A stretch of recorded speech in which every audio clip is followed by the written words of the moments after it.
People that listen to our podcast, you know what they want to hear? They want to hear four fucking grizzly bears getting down on some bullshit. That's what they want to hear.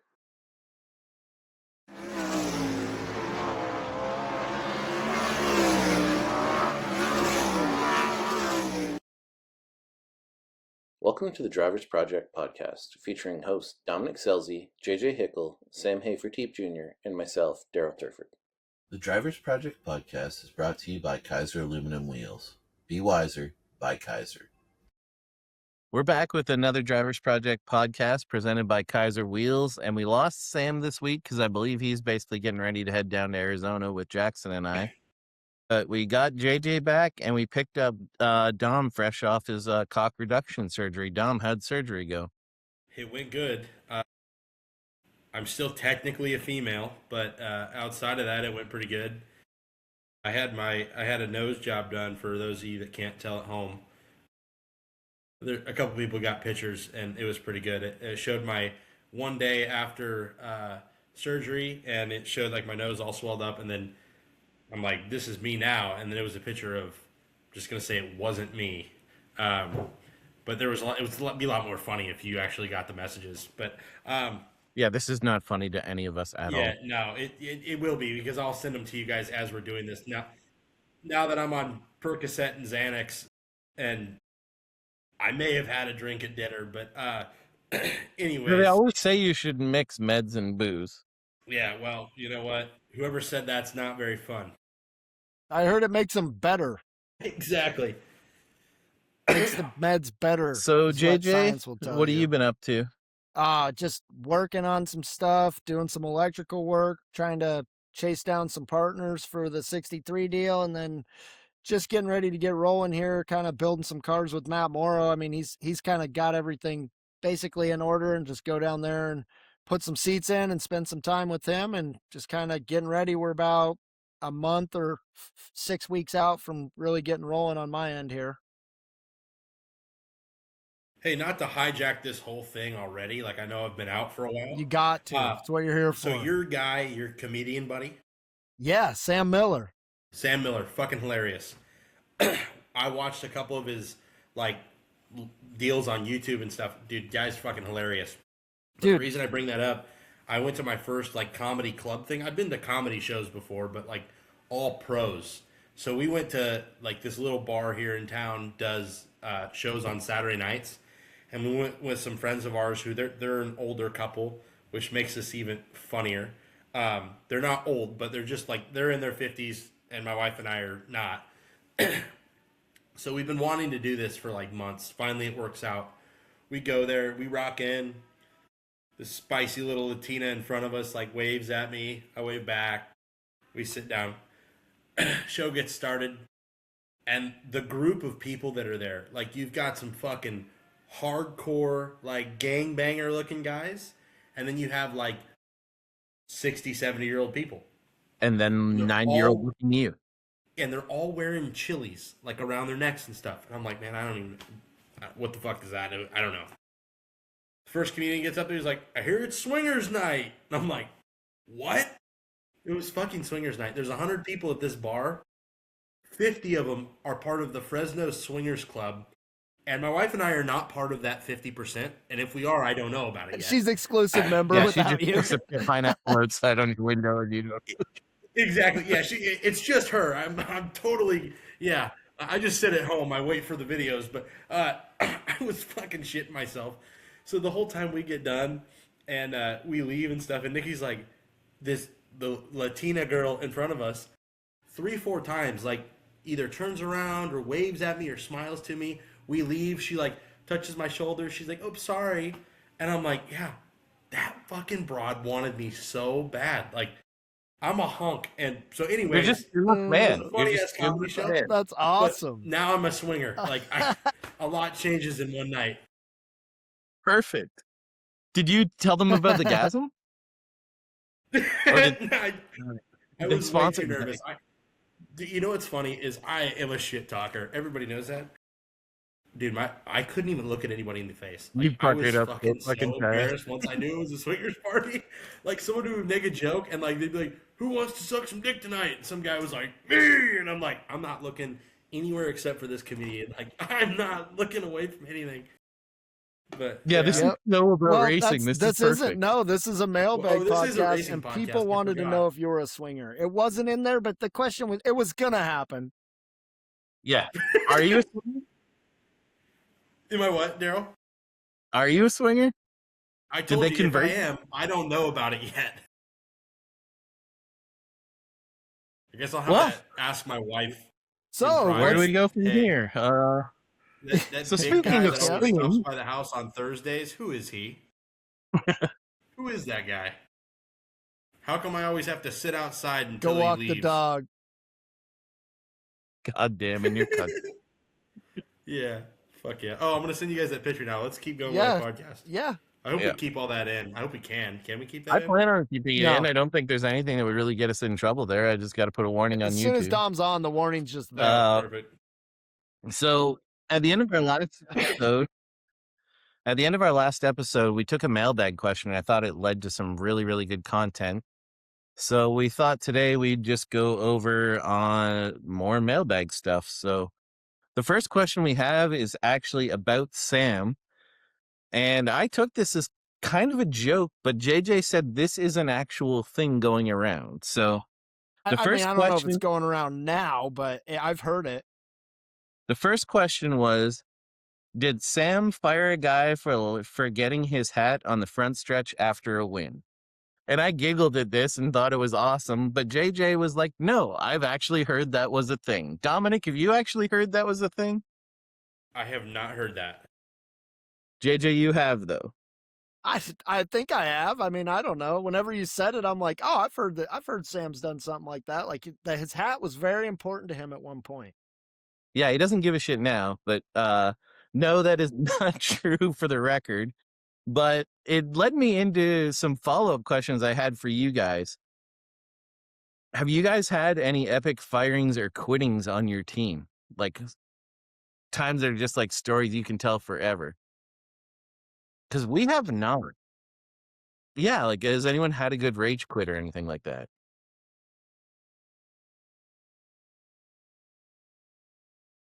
I had one guy quit at the racetrack.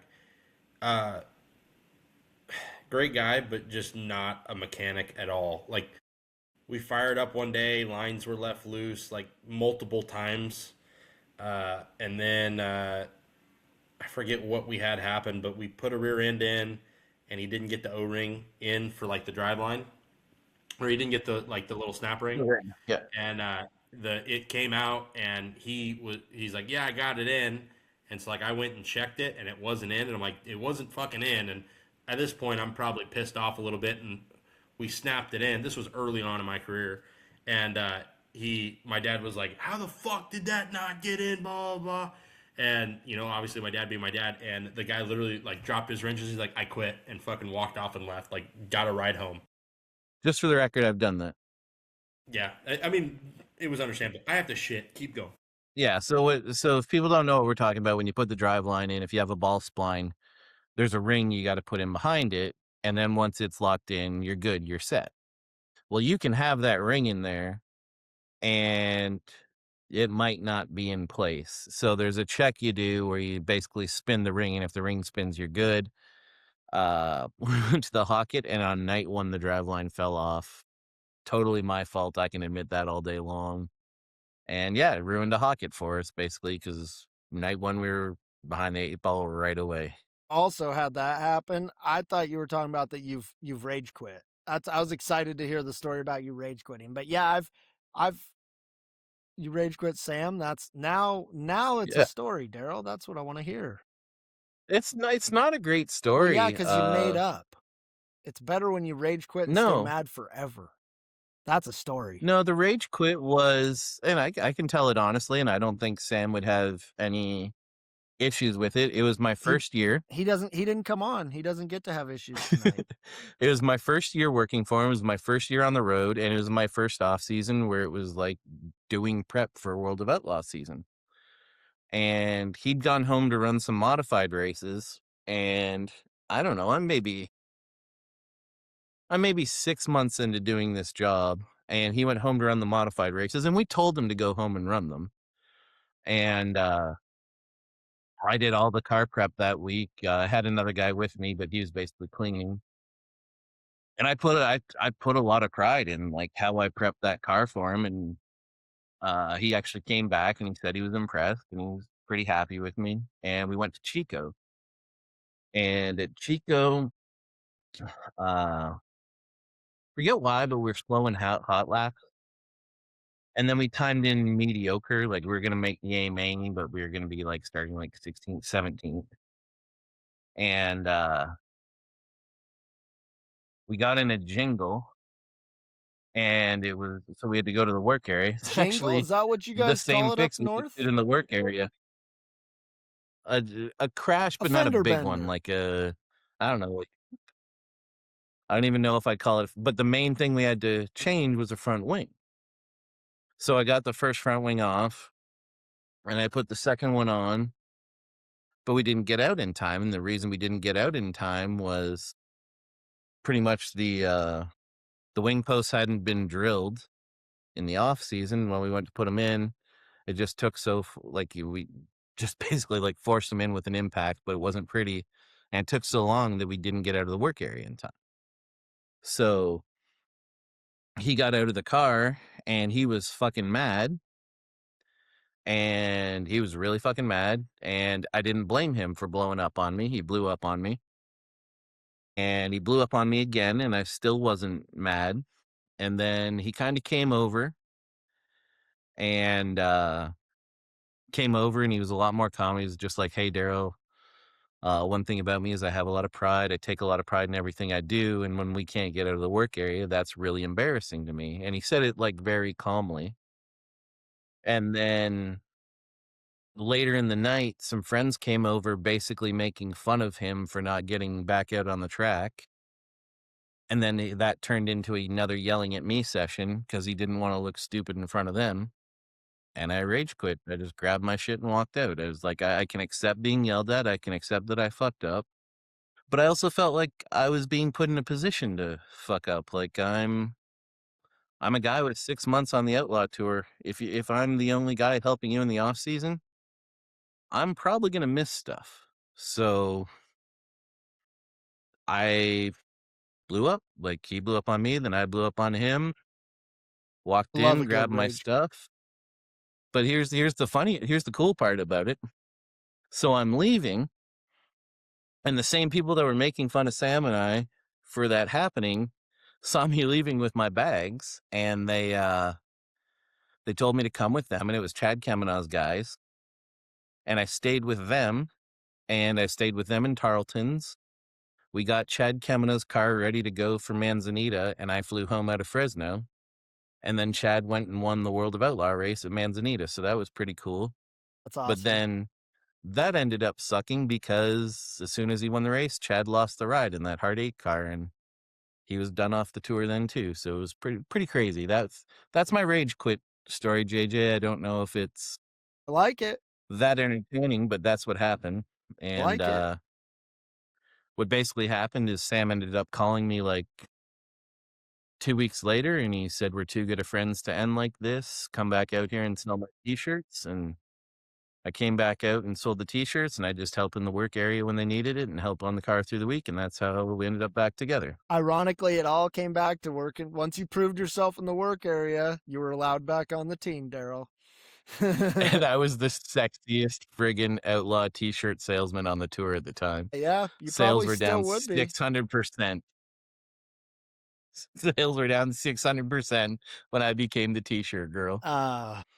So that's my rage quit story. Dom, you have yours, but I don't think where I wanted to go with this is I don't think quitting on this deal probably is viewed by the public how it actually goes down. Like Dom, you and I have done this a long time. JJ, you haven't really had a pile of employees or anything, but like you really don't want to fire anyone, but So, like, when a person leaves or you fire them, like, it really puts the team in a bigger bind than I think people realize. Like, especially when you're not on the Outlaw Tour, like, it's a lot easier to get guys to go on the Outlaw Tour than it is any other series. Like, no one's goal is to be a crew guy on the ASCS for their whole lives. No one's goal, Dom, is to just be a crew guy in Northern California and never leave. Like, so it's really hard in our situations if a person leaves, even if we think they're useless, even if they're like, no matter what we think of them, it creates a big hole in the teams that I think people probably underestimate. Like when Brent Marks had Fudd go down, I don't think people realize like how hard that hurts a team. Wouldn't you guys agree? Yeah. It's kind of wild too. Like when I think back, like I mean, I've got to work with a lot of people. Um, I've never, I guess maybe that nothing that comes to mind. I've never been happy to see someone go, whether they were fired or they quit. Like I've never been happy to see someone, but I've also never been upset with someone leaving. You know, like I can think of a million times. Like you know, I got to work with Scotty, Brandon Hickman, Aaron, who was with my brother for years, and then now is on the 26 with Brandon. Like every guy, Jimmy Carr. I mean, every guy that I've worked with, like I've always felt like, I've been able to maintain a good relationship and like genuinely been upset to see them go for whatever the reason be. But I feel like I'm more of a person like I really want to have a good relationship with my crew. Like I want to be, I want to treat it like a family. And since I've had kids, like I've done a really bad job of it. Like because you don't really have time to like go hang out, and then when you're on the road, you're with them. But like we're a local team, so we're not on the road all the time. But like it was a bummer when, uh, you know, Jimmy and I split, like because we had built something great, even though we didn't talk every day. Like it was, something special. So like the rage quits, I don't see them very often in the sport. Like I mean, we've all seen the Yeah. big ones and stuff. My point was, is Like I don't think you see it as much as people think it happens. no, no, it's very far and few between. Like I'm trying to think of the biggest blow up I've ever seen. I couldn't even think of one. Yeah. And like what I find happens is like on our end, what I find happens is we'll have a career guy and we're like, yeah, he's not going to cut it. We'll Yeah, try to make it to the end of the year. But at yeah, the same time, they know it too. They're like, yeah, this isn't going to, and they're telling themselves, oh, I'll just try to make it to the end of the year. yeah. And then you just don't make it to the end of the year. Like you're both trying to do it and just, it never gets there. And then the other thing I was gonna say, I don't know with you, Dom, but now we've figured out like patterns. If a person's after like 20 years, there's like patterns when a person quits, where it's like now you can just look at it and go, yeah, that guy's quitting. Like for us, it's Mhm. like if the guy all of a sudden is doing laundry and has a family member joining him doing the laundry, it's like, yeah, you're quitting. It's okay. You can just tell us. Like, Yeah, yeah, yeah, yeah. yeah, like Yeah, my favorite one is like, oh, like I've got something that came up, so they're not at work for a day or two, and then it's like, hey, can we talk? It's like, okay, like when are you leaving? What are we talking about? Like we're not talking about like, hey, my fucking aunt's cat, needs another kidney. It's like, I'm fucking out of here. and the other one that surprises me is you guys know there's a lot of guys that play like tough guy on the like out here. Like they act like they're this tough guy. And then when it comes time to do that, they're not tough at all. Like we had a guy fake his brother's death. And it's like all we had to do was call his sister, and his sister's like, no, that guy didn't die. And he's like, I gotta go home. My best friend died. I'm down in there. We're like, yeah. When he left, Sam and I looked at each other and we're like, his best friend didn't die. He just wants out of here. And then we Maybe called he was going to kill his brother. yeah. And then we called his sister and she's like, well, let me call around. And like 5 minutes later, she's like, yeah, no one died. And it's like, just grow a pair and say you're quitting. Like all these tough, like he was out of all the tough guys that worked for us, he was the guy that like touted his toughness the most and took like the most coward's way out of anybody that we had working for us. Like, just say you don't want to work here. We knew you didn't. Well, like what We I've didn't never want him. He didn't want us. Like, just be like, hey, this isn't working. what I've never understood is like, dude, this is more than a job. Like however if you're a weekend warrior or you're a full timer, like this is just more than a job because this is a passion and this is You know, it's your love and your job. Like, why even fuck around? Like, just be straight up. Like, if you are gonna quit, hey man, I don't like this, or this isn't working, or I have a better offer. I mean, you know, I don't know. I just feel like why get upset about it? Like, why the fuck are you gonna beat somebody up when, you know, this is what they love to do, and if they can better themselves, like, let them better themselves. I mean, Jesus, criminy. Well, the thing I was gonna say is like the whole time we're thinking, oh, this guy isn't gonna cut it. This guy's also saying, oh, we don't like it here. It's like everybody knows it's not gonna work. Just no one comes out and Yeah, says it until yeah. I don't know. JJ, you got any good firing or quitting stories?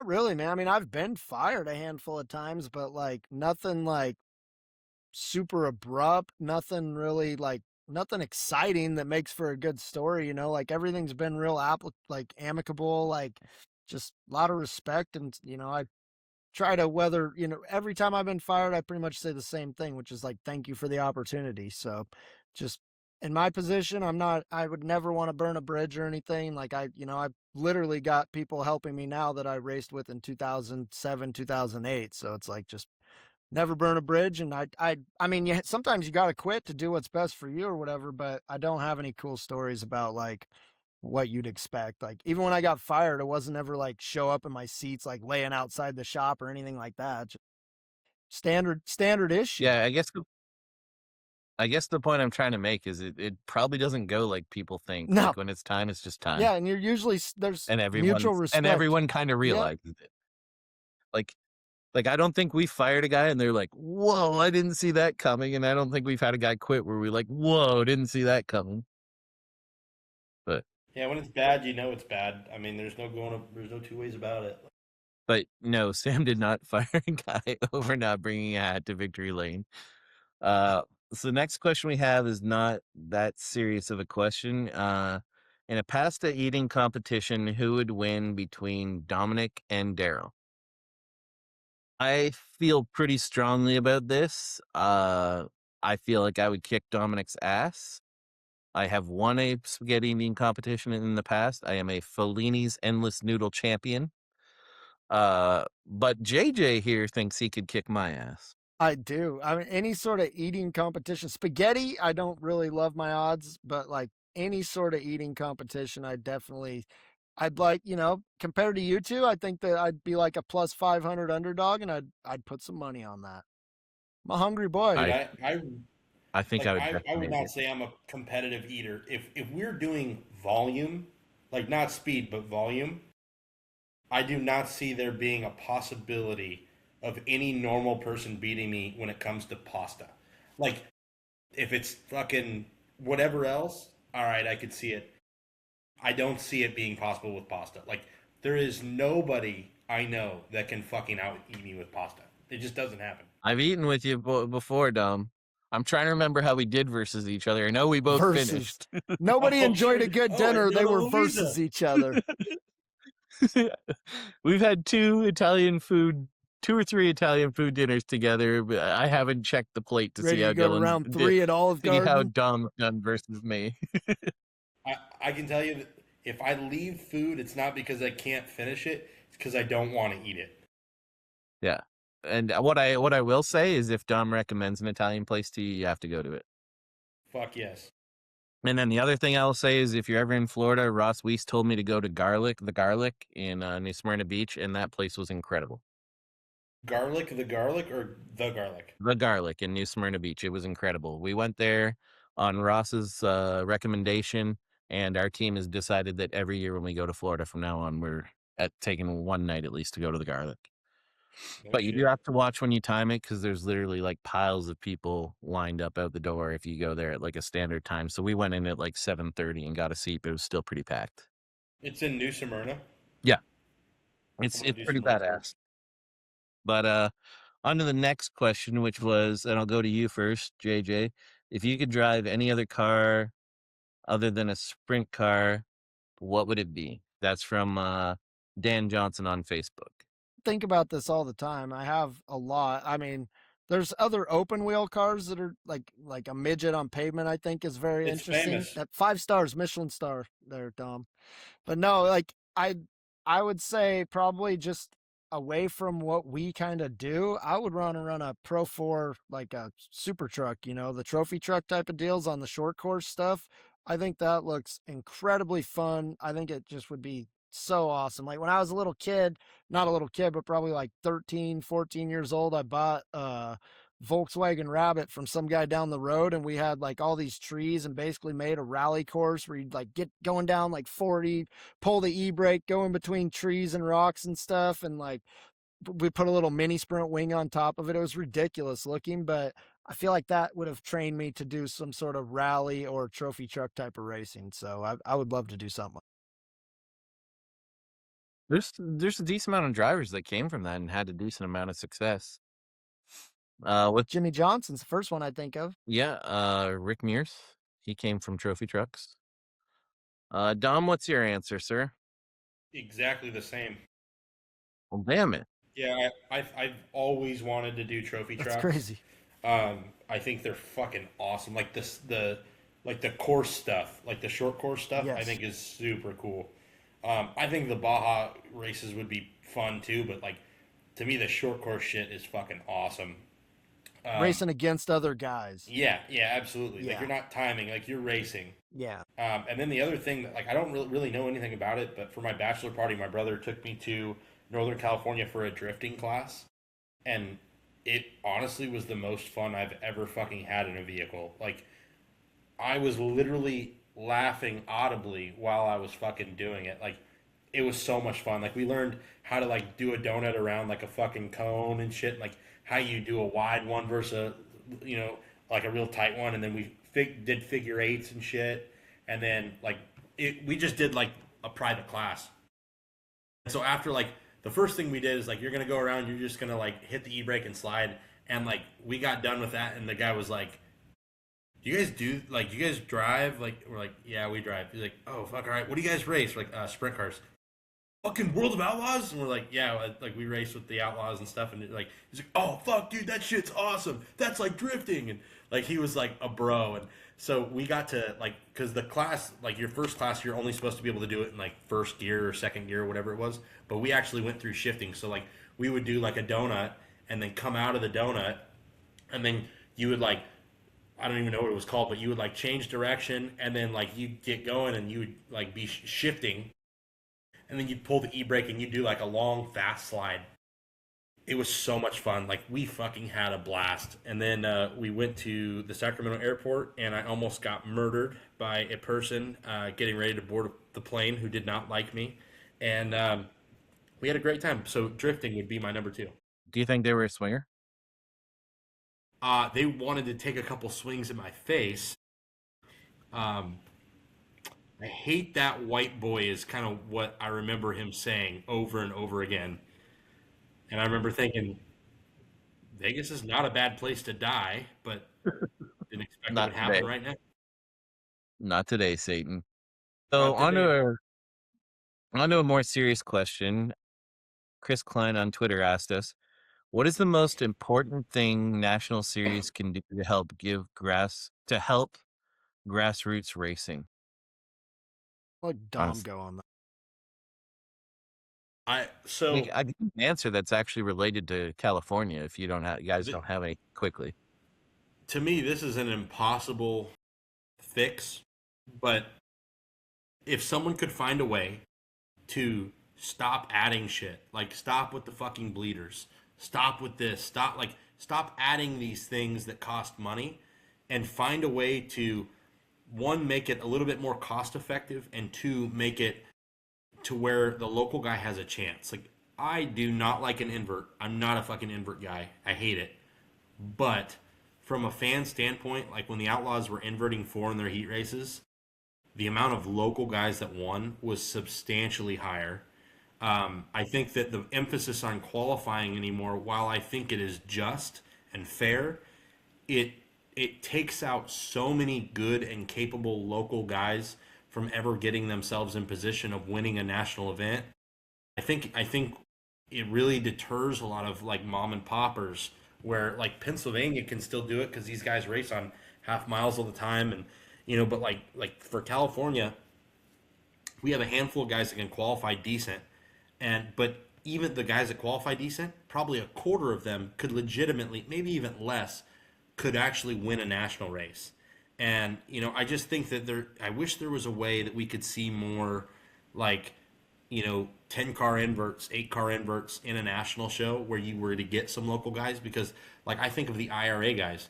We've seen two IRA guys now in the last however many years win a national event.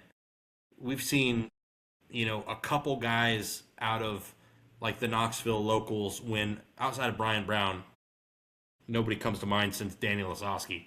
But Tim's a local. If you call Tim's a local, right? Yeah.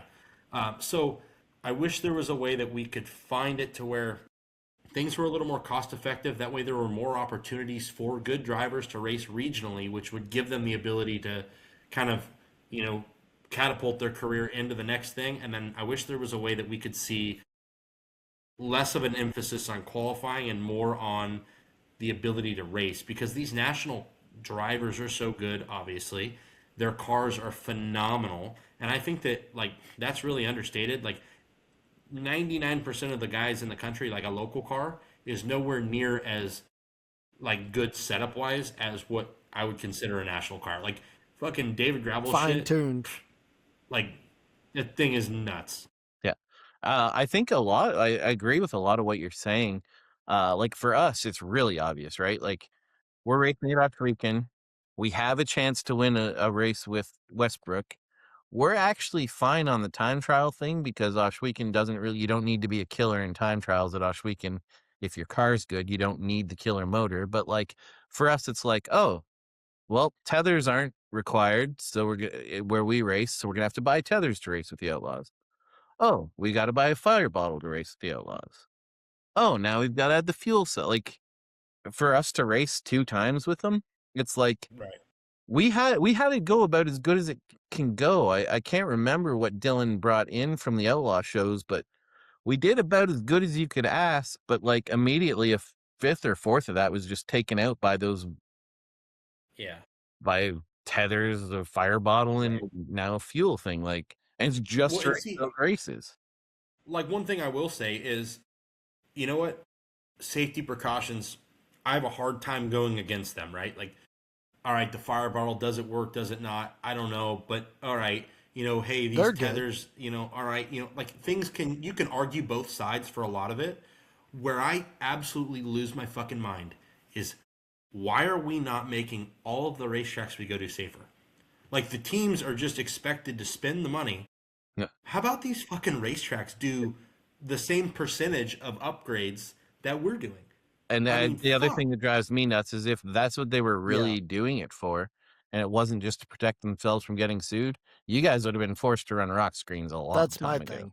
Absolutely. But that's to me what gives it away. It's like, this ain't because they're worried about not getting sued. They're not worried about safety. If they were worried about safety, you guys would have had rock screens fucking 15 years ago. Yeah, and there's nothing that pisses me off more than someone being like, well, if you fucking don't like it being unsafe, maybe it ain't for you. Okay, how about we just play Russian roulette then, you fucking moron? Like, I go with the Niki Lauda thing. I accept that there's a level of unsafe to this. I don't accept a stupid level, though. And the other thing I was thinking as you were talking, JJ will get to you in a second here, but I had a thought I didn't want to forget, is I feel like no area has been killed more by the outlaw format change than the Ohio region. I think JJ, you'd back me up on this. There's a pile of Ohio guys that can race, and they're put so far behind the 8 ball in time trials. Even like Attica and Fremont aren't necessarily places where you need to be a killer, but when the Outlaws are there, that only leaves like 2 spots for the invert, maybe for local guys. Cap Henry could fucking beat the Outlaws for sure at several locations there, but I doubt he ever will, because of that. And yeah, JJ, what are your thoughts? Like, I mean, you raced there and you saw how good those guys are. Even when I was in Ohio racing like the AFCS most weeks and running like a lot of not most weeks, but we ran a lot of the Attica Fremont local stuff. And as soon as the Outlaws would get there, the tracks were a half second to a second faster most of the time. Like, and which just instantly takes what those guys are used to racing on kind of out of the equation, as well as it makes it way more of a you got to have smoke under the hood. There's just no way around it when the track's faster. Like, because we would be competitive in qualifying at Attica and Fremont both when it was pretty slippery and not super juiced up. And as soon as the Outlaws were there for the few times, like for the Doty every year in certain races, that whenever they would come through, it was just, they had it so much more tacky, which I can't even say it was worse. It was like the visibility was better and stuff like that, but the track is different. It's not conducive to having your locals have a chance whenever it's a completely different surface. And it plays into the Outlaws, favor. I think that's just kind of, yeah, I don't know. It's hard to explain, but they slow it down. And I don't think people realize how often that happens. Like, it happens a lot. Like, I feel like All the Skagit fucking guys, time. I feel like Skagit guys feel that way. I know at Oshweekend, like everyone's used to, oh my God, there's the black slick at Oshweekend for the Canadian Nationals and for that race. And so that's not a normal Friday night at Oshweekend. The normal Friday night is at Oshweekend is it's like slick to a top, and there's like 1 foot on the top that's shaky to get on. It's like, if you want to see Dylan at his best, it's not on the black slick. It's when you got to hit that 1 foot on the top. And I think we got a better chance to beat the Outlaws on that, but we get black all the way across, which is we only get for that in the Canadian Nationals. And now you're throwing us for a loop on top of running a 410 when we don't normally. But like, I see Skagit people say that a lot when I'm there. I feel like, Chico's horrible for it. yeah, like I feel like there's a lot of places. Knoxville people, J.J, Knoxville people tell me all the time that what you get at Knoxville for the Nationals is not what you get on a weekly show at Knoxville. Yeah, I mean, and and a lot of it too just comes into like a lot of the, like Knoxville specifically, a weekly show there's getting 75 cars on the track minimum, like usually more than that. Whereas then you rush right into, or then you go into nationals and you got 50 cars each night for the prelims. It's like, but And less racing. it trains, what you train on all year is definitely not what you get for the nationals. Like, in my opinion, it's so much easier. I'm not saying it's easier to do good at the nationals, but the track is way less technical for the 2 prelim nights of the nationals than it is any other night during the season.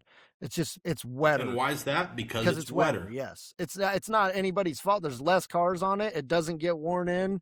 The And mistakes are there's not only as 5 heat pronounced. races. Like, when there's more moisture, the mistakes don't matter. And that's kind of like when the cars are equal and the drivers are, everybody's pretty goddamn equal, mistakes have to count for something.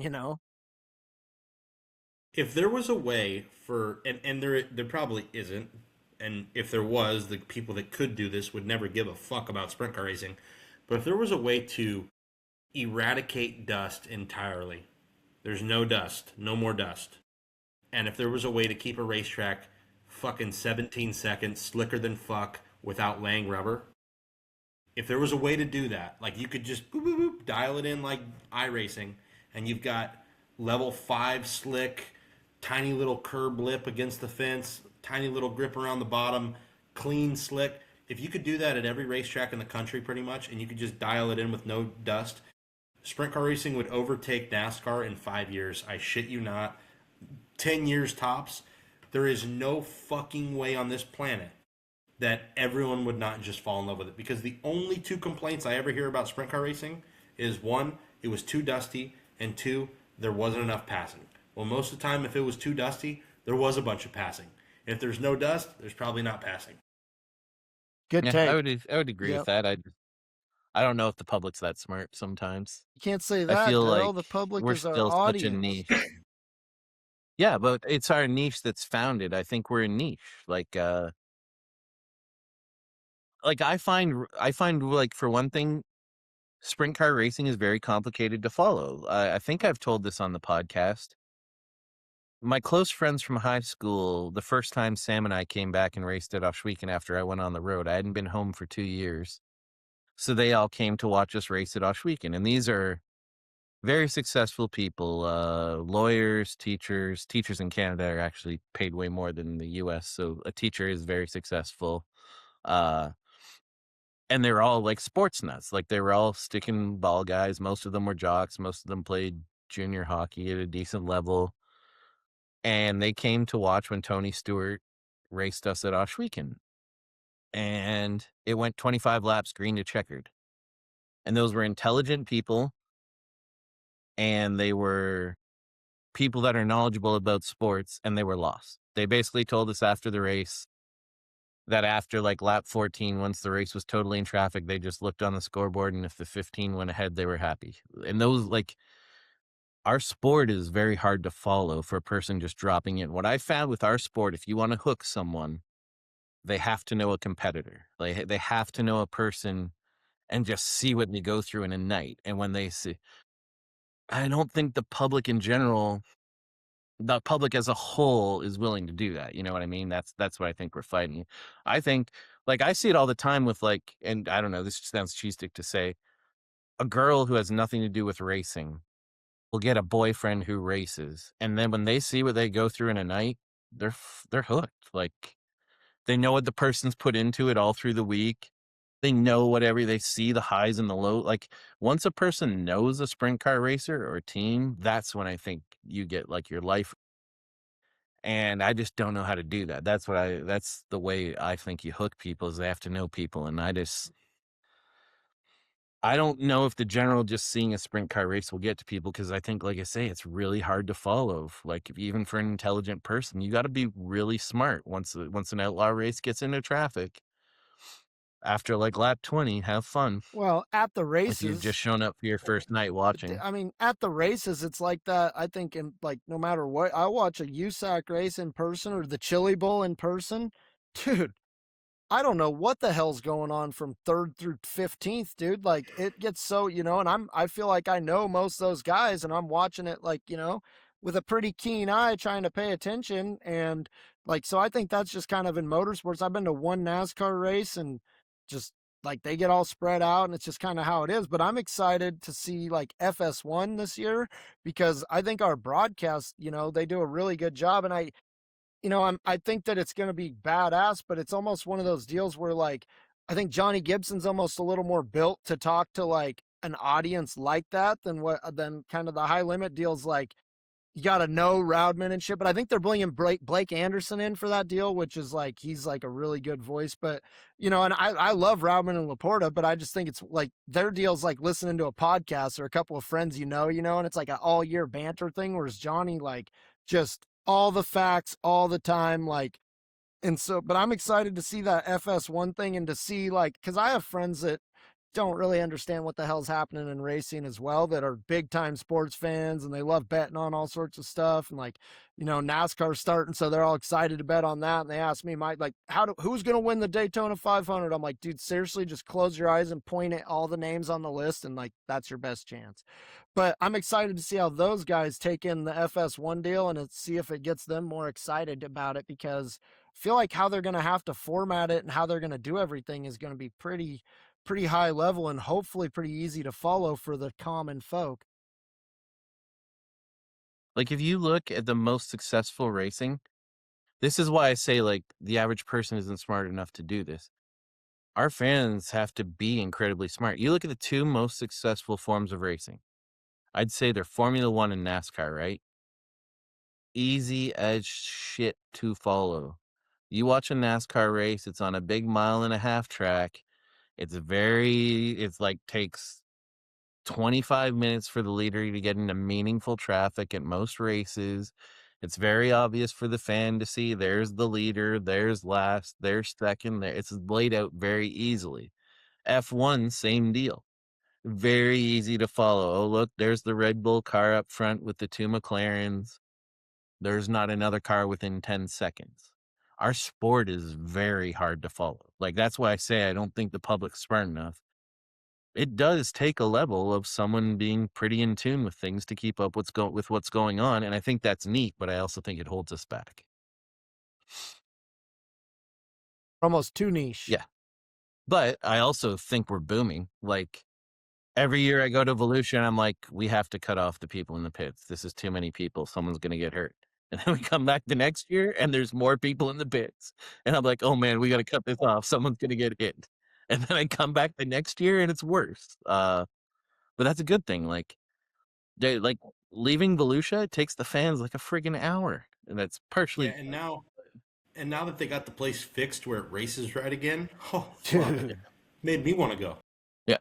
it's badass. And the steak on a stick, it's a good place to be in February. And so the next question we have is from David Simmons on Facebook, and he said, I think we're all gonna have the same take on this.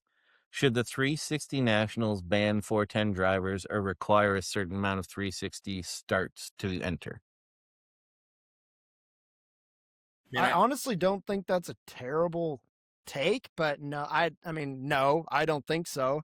But like, I don't really think it's a stupid idea. You know, I don't think it's as outlandish as it might seem at first. Like, but man, I think that all the 360 guys lick their chops as their only chance to have a shot at racing with the 410 guys. Yes. It's kind of what equals everything out. I can say from our point of view, like Sam and I love Volusia, and one of the reasons we love Volusia is throughout the year we don't know where we stack up with these guys. We don't know where we stack up with those guys if they come and run a 410 race.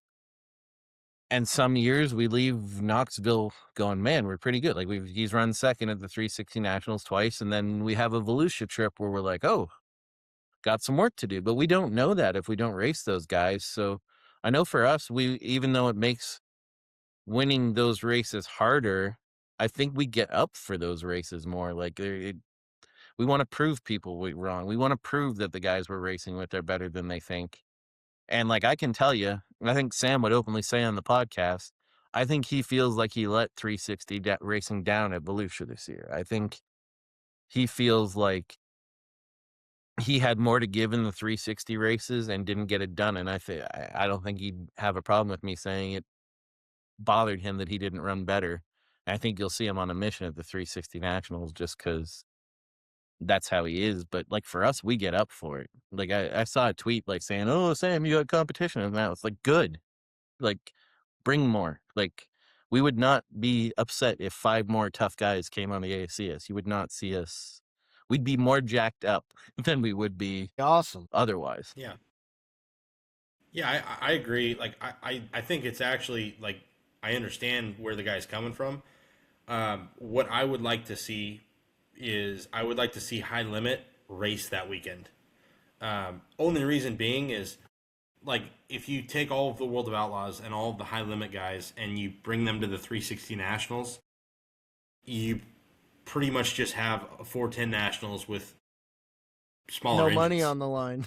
Yeah, with no money on the line. Like I do like the idea of like how it was before High Limit. I liked because you still got guys like Rico and I don't remember Larson running it, but like you had big name guys that were very, very successful and talented, but you didn't have all of the guys. And what I think that does is that gives a kid like Cam Martin comes to mind an opportunity to shine. It gives a local guy an opportunity to shine where the competition is much elevated from what it normally is, but you still have that guy that like, hey, fucking Clint Gardner won the 360 Nationals. Like it could happen. A guy could run 5th or 6th, and it could be a career-altering thing for him. So I do like that. I don't like that, all of the high limit guys pretty much, they go, put 360s in. Like, I don't love that. I also don't love that, like, what we're seeing happen at Dirt Cup and what we're seeing happen with the Trophy Cup. Like, I love that these are big events and they're paying great and all this stuff, but it's like, they're high limit races without the high limit banner on them now. Like, that's all they are. I don't like that because all you're doing, you're directly taking money out of the local teams that need that 10th place run. Now they're probably not going to make the show. Well, that's where I don't Totally like agree. that was my earlier answer that I wanted to say to the what can we do to help grassroots racing? Stop making all the big shows the high sanctioned, like the national level sanctioned races. You need races. Stop forcing the team. Like the low buck teams are now forced to go run a race they're going to be in the C main in.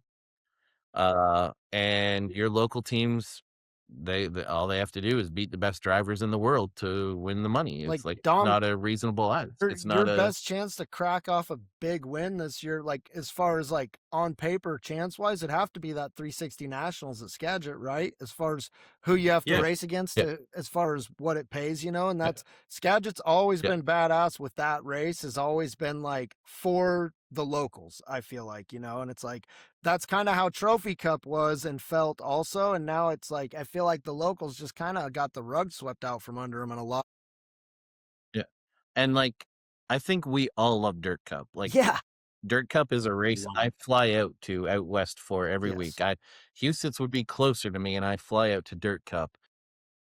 I think Dirt Cup there would be more talk around Dirt Cup if it wasn't a high limit race. Like the feeling of like when Justin Sanders won the 82 grand or whatever.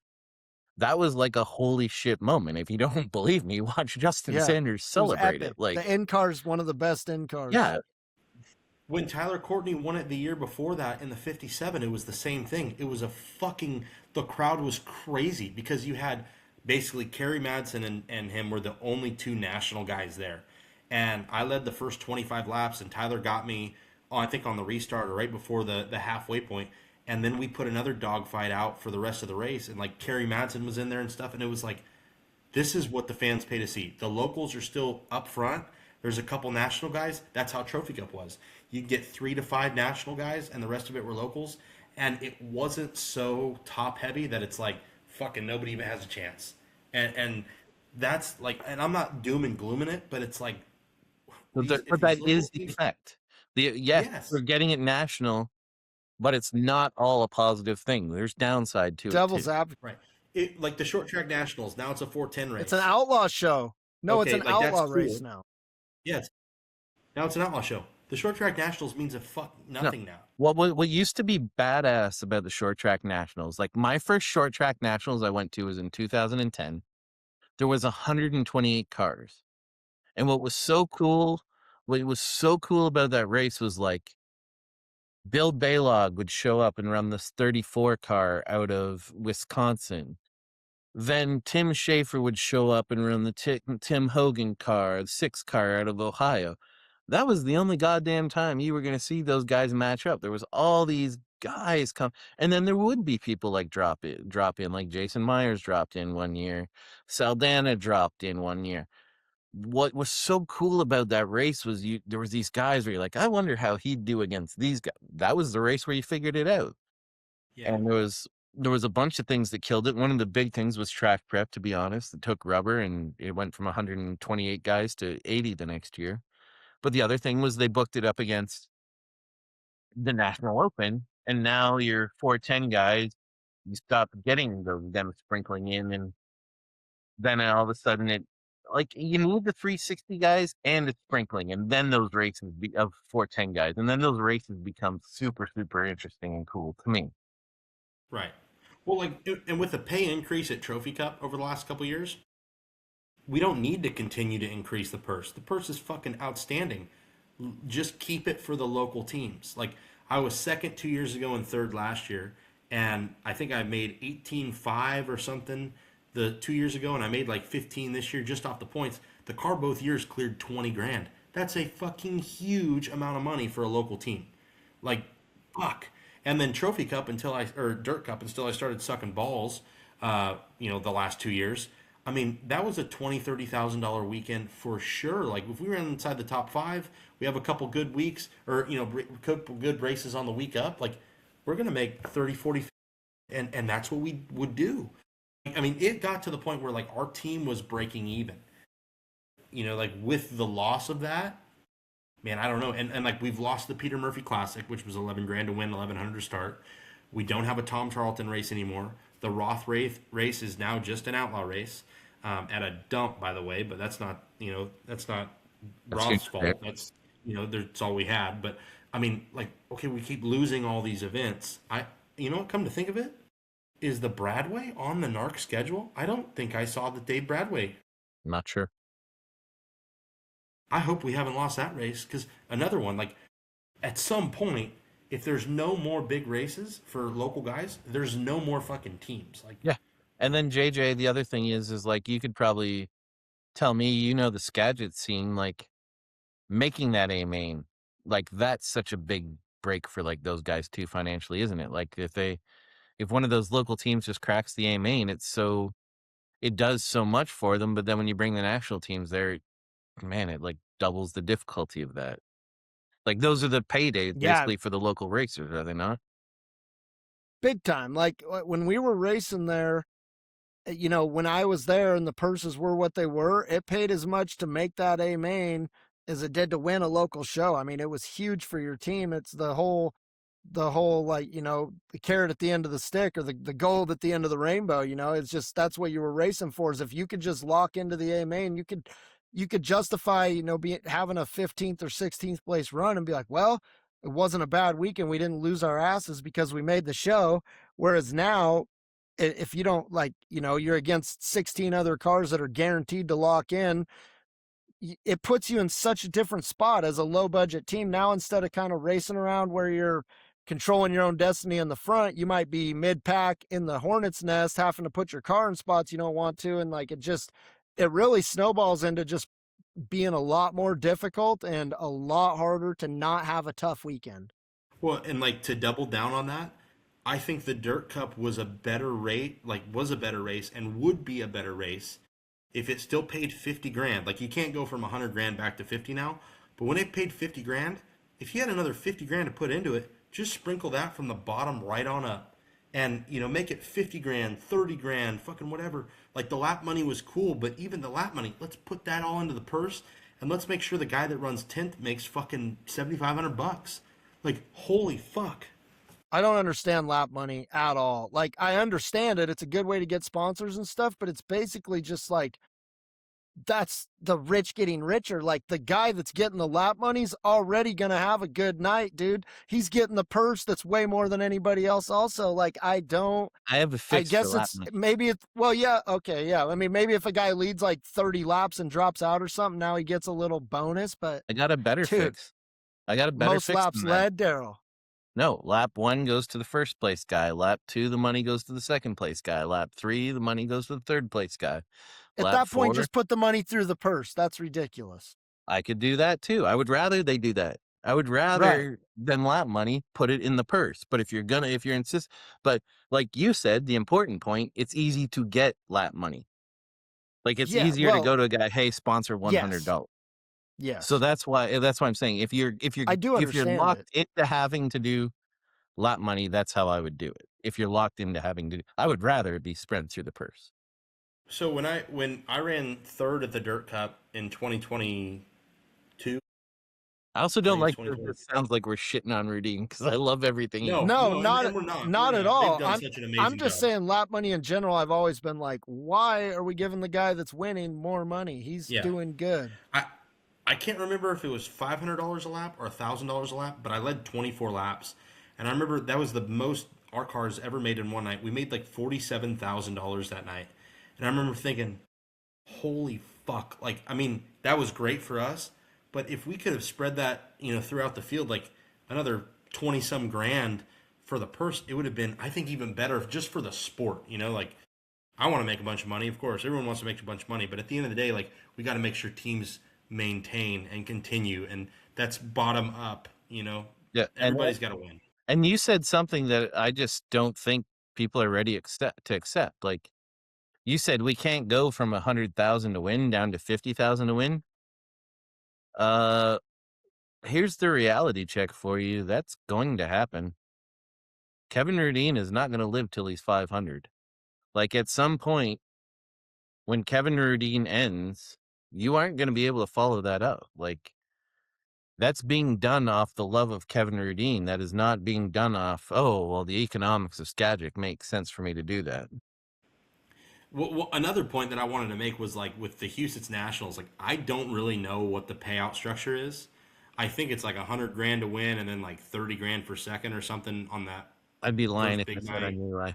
and then it's like 250, and I don't know, but whatever it is. But like my thought was, if you cut and you paid 50, like I don't even know what it pays. So don't get me wrong, I don't want to sound like a fucking moron here. I probably already will, but if it paid 250 grand, but if it paid like 20 grand to start, a lot of guys would be going to fucking Huset's over Skagit even then, because then it's like, goddamn, if I just got to make the show.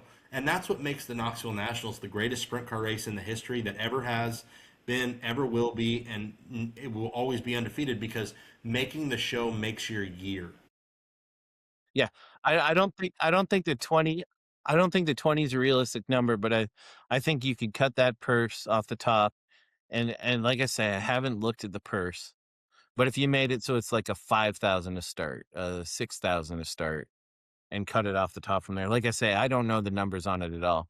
All I know is like when they did the Eldora Million, my memory is they gave the guys a choice of, do you want this to pay $1 million to win, or do you want to pay a huge deal through the field? And they made that. The drivers elected for, we would rather race for massively through the field versus one guy winning $1 million.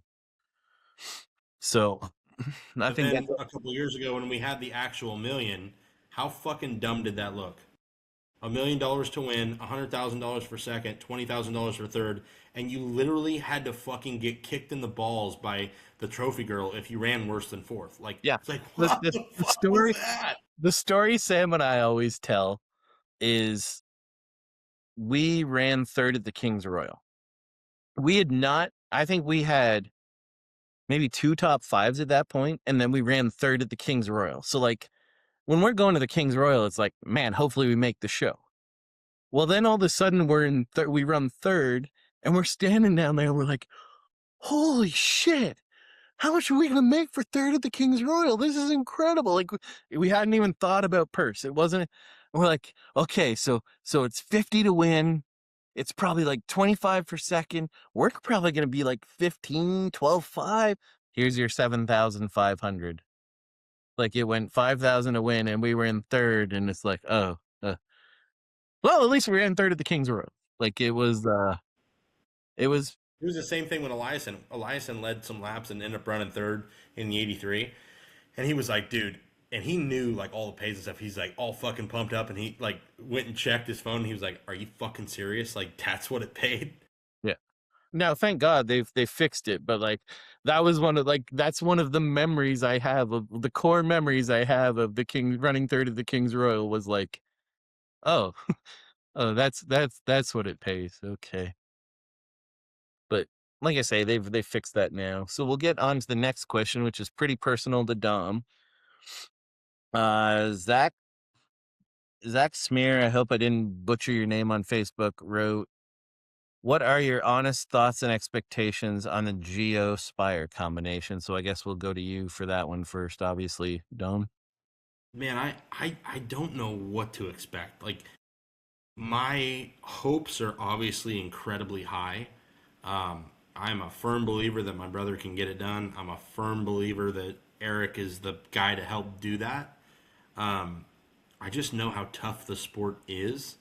I think them starting in Vegas is a fucking blessing. Like, Gio's good on half miles. He has pretty much been good at Vegas every time he's been there as long as I can remember. I think that's a perfect start for him. And then to go to Arizona, even though he hasn't been there before, it's a bigger place. Like, I think those are good places for him to get going at. I do know that there's something that has changed in my brother over the last year, I would say. Just behind the scenes, when he was still at the 18, things obviously, went sour, right? And, they didn't work out. And when he left that, which what I think everybody thought was, including him and myself and everybody all thought that was like, that's where he was going to end his career at. Like, it was such a great fit. And, it ended up, things just changed. The chemistry changed.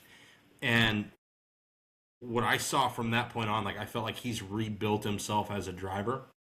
And even though they didn't, win a race in the 7BC, they had some moments of speed.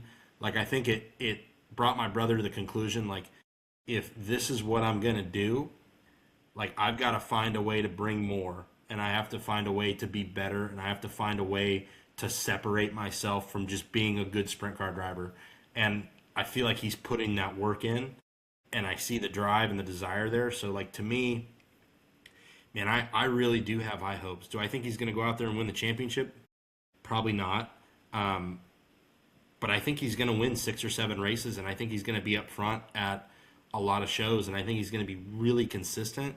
I genuinely believe he's going to be a top 3 in points, and I think that he's going to win 6 or 7 races. I'd like to see him to say 10, but I don't know if he's there yet.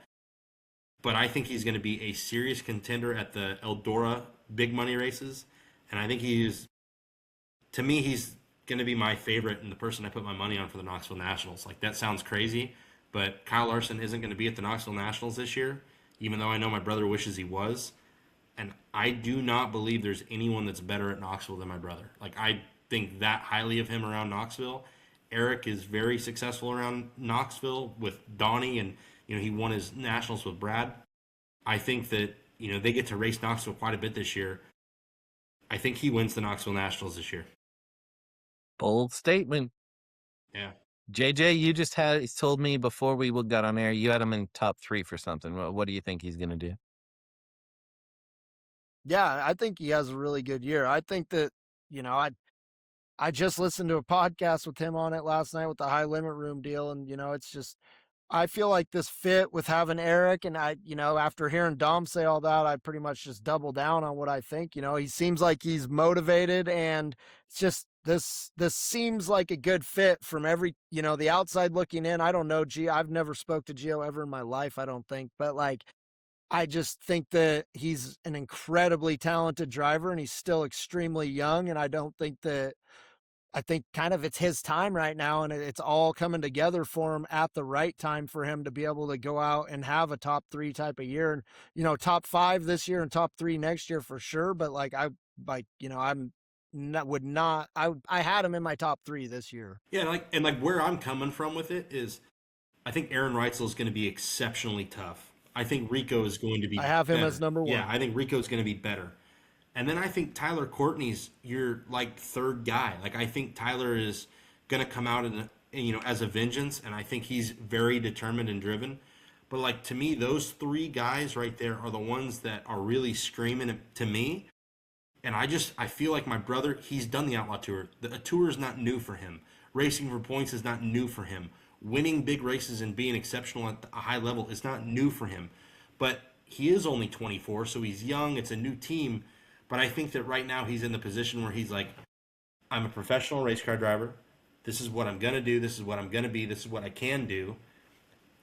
Name another guy that hasn't been a championship contender that's won at Knoxville, Williams Grove, and Eldora. There's very few guys that are fast at the 3 big money places. He's won at Houston and been successful there. He's been successful on the West Coast. He doesn't have an area where he hasn't been successful.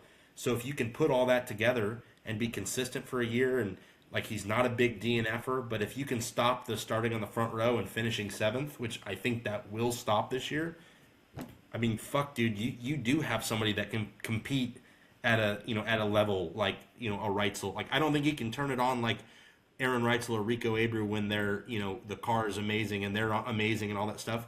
But he's going to be the guy that runs 2nd or 3rd.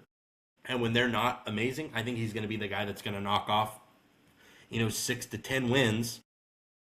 And at the end of it, you're going to be like, fuck, no DNFs. He was in the top 10 every night. These are the things that maybe I'm being a favoritism because he's my brother, but I think it's not a far stretch judging off of how he's done. He led the World of Outlaw points in fucking April or whenever that was when they were racing in Texas. He started the year off and then gained the Outlaw points and obviously lost it a couple weeks later. But I don't know, if you get hot and you got the right people behind you and things are right, I do think that a top 3 championship run that's where I have him. So I've talked about the rule I have before. It's the rule 3. So however a guy thinks he's going to do, it goes 3 times less is good. So based on your numbers, Dom, I'm putting him at 2 wins. And I still think that's awesome. I think, Dom, I don't think Gio would be uncomfortable with you, or Gio would be uncomfortable with me saying this. I think Gio got the reality check this past year that a lot of drivers get, which is, I always remember, Sam and I weren't on Gio's level. But in We had a great year. We won 9 races. We were really competitive. He won an outlaw show. We were really competitive at a lot of outlaw shows. And he got the Zemco ride. And you just feel like, okay, we got this big season. Now we got this high profile ride. And you think like it's just going to be roses for the rest of your time. And then we got in the Zemco car and we even raced good. We raced really good, but just it's hard to explain. We didn't look at racing the same way. Like to this day, we're still great friends with Tommy Carl and Ryan Hand Roach. But we just, I don't know, there was something missing. That we were really fast together, but there was just something missing. And then all of a sudden, he loses that ride, and then we have a winless season, and you start to like we went from phenomenal season where we couldn't do anything wrong to within 2 years we didn't have a single win. And I think Gio got his version of that reality check where it's like, yeah, you're an elite racer. But if guys didn't get hurt and this once in a lifetime deal didn't come along while you happen to be unemployed, you're that close to you're being that Zeb Wise. You're that good, but there ain't a lot of options out there for you. And this is Sam and I have been openly saying this to you, and we've said it on the pod. I think Gio's in that, like, we think Gio's career, like the last 2, is fascinating as hell because the next 20 years of Gio's life are going to be based on how he navigates last year, this year, and the next year. Like that is going to 100% determine. I think it's fair to say he probably got the reality check and it probably hit him pretty hard at some point. Is that fair to say? Like, oh fuck, like I can be good, but this can go bad really quickly.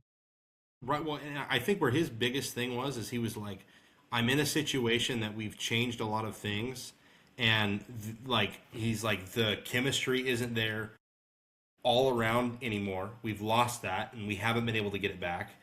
The comfort level isn't there, and he's like, I think we've stopped believing in each other, and so he's like, things have gotten to a point where they weren't in a good spot. All right, like I have to make a change, and I remember talking to him on the morning when he was going to the track to talk to Matt and let him know he was done. I think a big part of why he was done right then is people don't know, but he fractured his hand in the crash, and so that was a big part of it. Like he wasn't going to be able to race, and he was like, I need out now. I never wanted to see Tyler injured. I never wanted to see Aaron injured or Brad or the guys that got hurt. It was a perfect storm for my brother. It really was. And, I always wonder, like, the Marshalls were a big part of that, and Tim Clausen was a big part of Gio being the person they picked. It was the first phone call that they made, which was, I thought, amazing. But you do wonder, like, if he got in Reitzel's car, how would he have fared? I don't know. Like, would he have been as good, as bad, better, worse? Nobody really knows. But I think what he realized is, he's like, I've just gone from elite car to elite car, and my results didn't really get better. Like, he's like, it was an equal grind. He goes, to me, looking from the outside in, I feel like the only difference was, like, they were trying different things. Like, they were making big swings and big changes with the 7BC, and I think they saw light at the end of the tunnel. Like, they ran second, a handful of times there at the end of the year, and, they ran better at the end of the year. So I think what that did for my brother is he was like, I need to be surrounded by the right people if I'm going to be successful. Like, I think if you're a sprint car driver, there's a lot of luck that comes in to play. Like, you need to be good at the right time, and opportunities need to come at the right time, and you need to be remembered at the right time for things to all align. But I think that at the end of the day, having that core of people that believe in you, and like that, like even he says, like when he found out Eric was, interested in it, like that was like, hey, this is what I'm doing. I know there was a couple, small things that he had, talked about, not small, but like it was small conversations of other opportunities. And like once that started to get established, he was like, to work with somebody that he's known pretty much his whole life with Eric, it was like, I believe in him, and Eric, I think, believes in my brother just the same. That's a big part of it too. And I know he knows the weight of like, it's do or die, from a sense of like the guys that have had years like this, like Darren Pittman, Shane Stewart come to mind, Paul McMahon, a lot of guys that have like fucking shitty years pretty much. They get on the tour, they're badass off the tour, they get on the tour, they run good or bad or whatever it is, and then they drop off the tour for that like, 3 to 5 to 10 year, however long that stretch is. and they rebuild themselves all throughout that time. Like I remember Shane Stewart, he was on the tour with the 26, pretty lackluster, and then like from the Doyle car to the 57 to all these other deals, That 4 car. fucking Yeah. this guy was one of the best non-outlaw guys. Yeah, exactly. And then he jumps in the 2 car, and it's like wham, like they win their first weekend out. They're fucking badass. Their first year, second in points. They had to rebuild it. When Darren Pittman, I believe it was the Titan car, was, and then when he dropped off, I can't remember exact his timeline. I know Shane's Pittman had better. a few. Pittman was in a few tough spots that he came back from. McMahon too. Pittman, uh, I'm gonna butcher this. I'm trying to remember his early years, but like Pittman had to hustle to make in the 3 to the 21 car with I think it was Sheridan Motorsports that Danny Wood used to drive, and the Family 3 car. There's a lot of risks in there off memory. Risks is the wrong word, but there was a lot of uncertainty for him, I think, in terms of like his career could have gone in a million directions. Yes. Like when he got in the 47, I actually thought he was pretty good for a young guy when he got in the 47. Then he gets in the 3 and he's really good on the gum out tour. And then it's like, well, where do you go from here? And he ended up in the 21. He won the historical big one. He won a bunch of races, but that career could have gone a bunch of ways. Yeah. I remember specifically mapping out like Sam's career, like when he was on the Outlaw Tour, and we kind of realized we were gonna have to leave the Outlaw Tour. He's like, "Well, am I done?" And the 2 examples I gave him at the time were Jason Johnson and Shane Stewart. Shane Stewart was basically Sam's age now when Shane had his resurgence, and that's what I was trying to explain to Sam. Like, the timeline is very funny. Like, Shane, like you were talking about in the 26, he goes on the Outlaw Tour. He's got Rudine behind him, wins no races, but does win the prelim of the Knoxville Nationals. His confidence was beat in the ground at that time. But the funny thing about that is I don't think Shane realized how much people believed in him. Yeah. And then got in that, I think it was the Scott Chilcutt 4, and did incredible on the ASCS. And from there did really, really, really well. I want to say he got worked that into the Roth car, and then he got his dick beaten into the ground again. And again, I think he had less faith in him than the rest of the world did. And then he got together with Silva, and then, I mean, it's over from there. I mean, its story wrote itself from there. But again, I find like the 2 car, like we talked about, okay, he came out and he was gangbusters on the Outlaw Tour. Well, then they kind of went through what your brother went through. Mm-hmm. They went through we're not second in point. Now we're looking for shit. Is it the frame? Is it now we're trying crew chiefs, and then all of a sudden they're in trouble. McMahon's career, very much like you're saying, like always kind of in there, but never quite secure. Like he never quite had the security of like, I'm going to be in this ride for a long time. And I don't think people realize how hard that is. And yeah, I think that's where Gio's at. It's like how these next 3 years go. And I mean, JJ, Dom, we talk about this all the time. So much of this isn't going to be is your brother good or is Eric Prutzman good? It's all going to come down to do they gel. Like that Does it work? it doesn't matter. Like they can all be good and go bad. So like my thing is I don't have a prediction for Gio, but it's either going to go awesome or it's going to go terrible. I don't think there's going to be an in between. Yeah. Then and like that's where like I see why you'd be like, hey, it's a third of what you think it's going to be. I don't see 2 wins even being an option for him. Yeah. Like I think he 5. wins. I think he at can a get away minimum with it for a 5, year. doesn't win any. I think you can get away with it for a year. I think you get your 1 year pass of, hey, we're a new team. We're just yelling and getting together. On year 2, he has to win at least 5. Yeah. So Yeah, I know his goal is a championship, the Knoxville Nationals, and I 10 do. plus wins. And I'm like, that's a good goal. I do think being on the World of Outlaw Tour will make him an incredible points racer. Like I think he will be like no win, no matter what his win total is, he will be a bastard to beat points wise. Like having the points race with him, I think will be a nightmare. But then I sit there and think like Courtney's a great points racer. Reitzel's probably underappreciated for how good of a points racer he is. Like you get the top guys there are pretty good too. And the guy we didn't talk about was Brent Marks. If Brent Marks just finds like one more notch, have fun with him. But I wanted to find like the full list of guys. Um, I'm on Master Gassers right now to see where it is because like the other night I was laying in bed, fucking with my bleeding nose, and I was going through it, I kept like, thinking of scenarios, and I'm like, you what? You were was there a sitting swinger couple in outside. bed? Yeah. Yeah, I was sitting on the chair and outside. Yeah, exactly. And I was I'm like, man, like when you think of like actual points competitors, like he was fucking like my brother was like, dude, if he just has an okay year, he's top 5 for sure. I think top 5 for sure, but will people view it as success? I think he'd think it would be a failure. Yeah. And I think top 5 with either series, you're a bad motherfucker.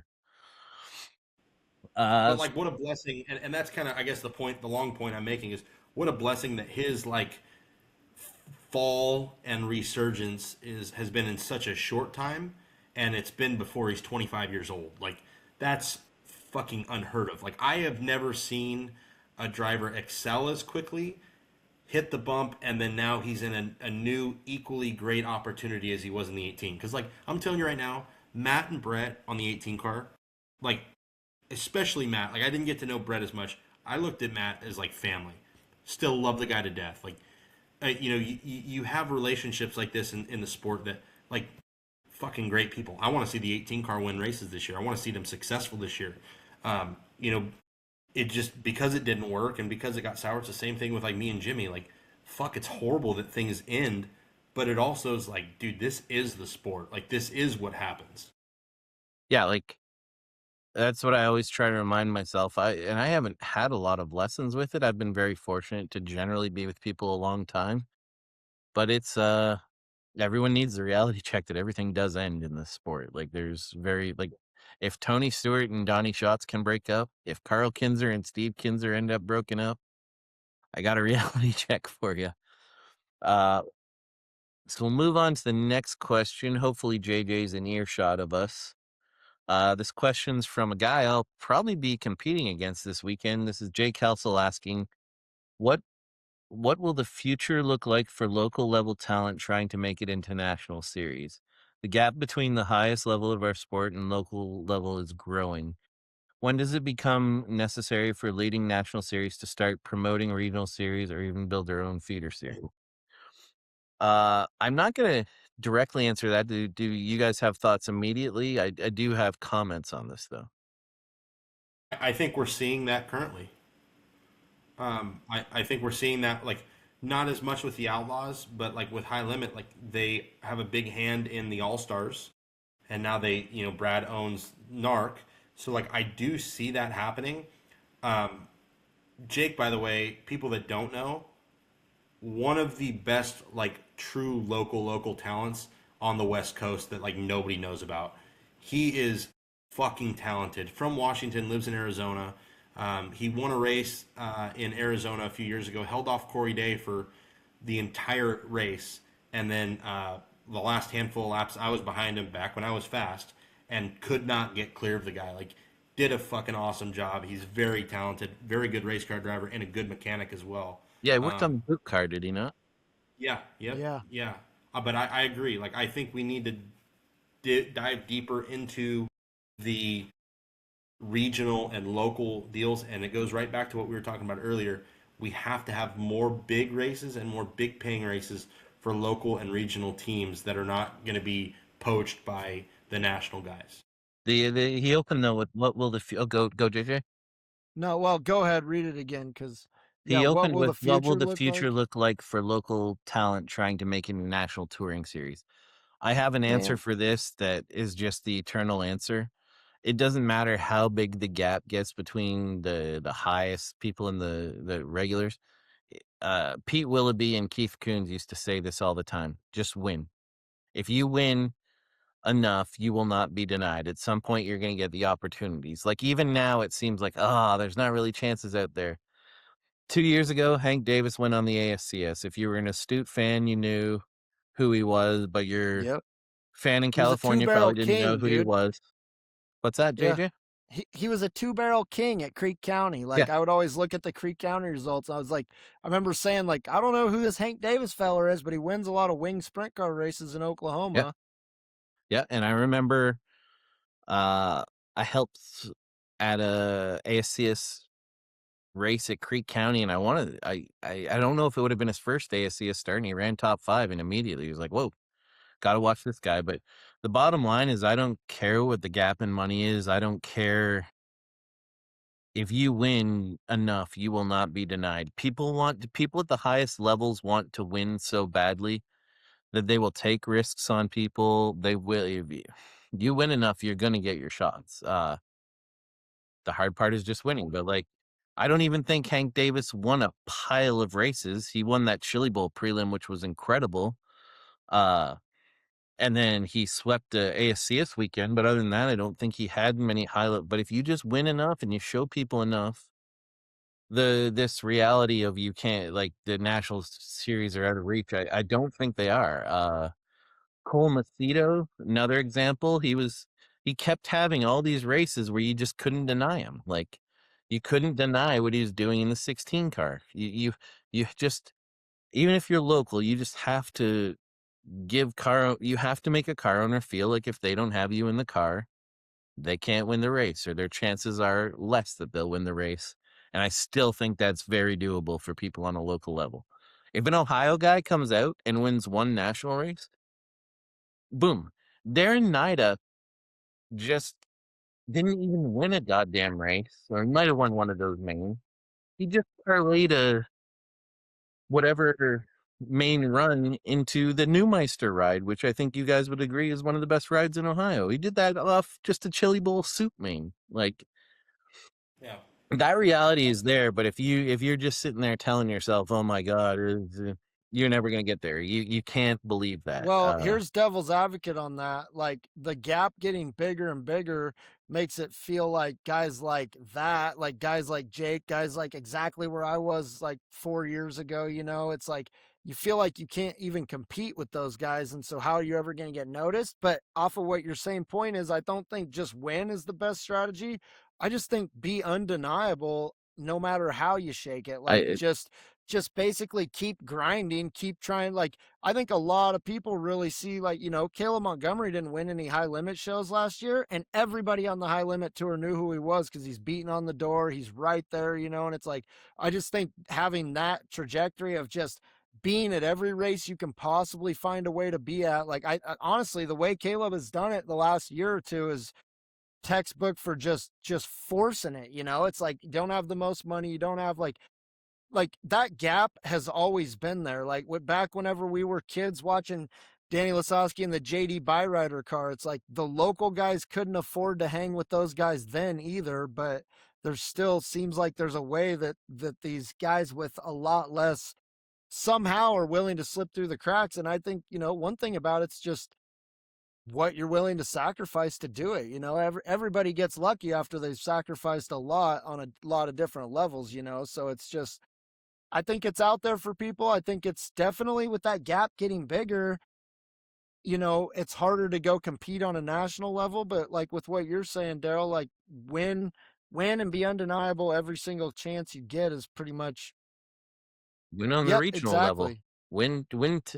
Win so many races Well, that someone's like, okay, we to got your it. point, Like, Jake Helsel beat Dominic, beat Corey Day, beat all those guys in his family car, and now he drives for Bob Ream out of Arizona, who's, as far as I know, one of the most badass car owners. I mean, like, there's not a ton of car owners in Arizona, and Bob Ream travels and is like wins races all over the place with a lot of good drivers over the years. So that's kind of a case in yeah, point. and It's like I mean, you're not stuck. You're just, it's part of the progression. It's not easy.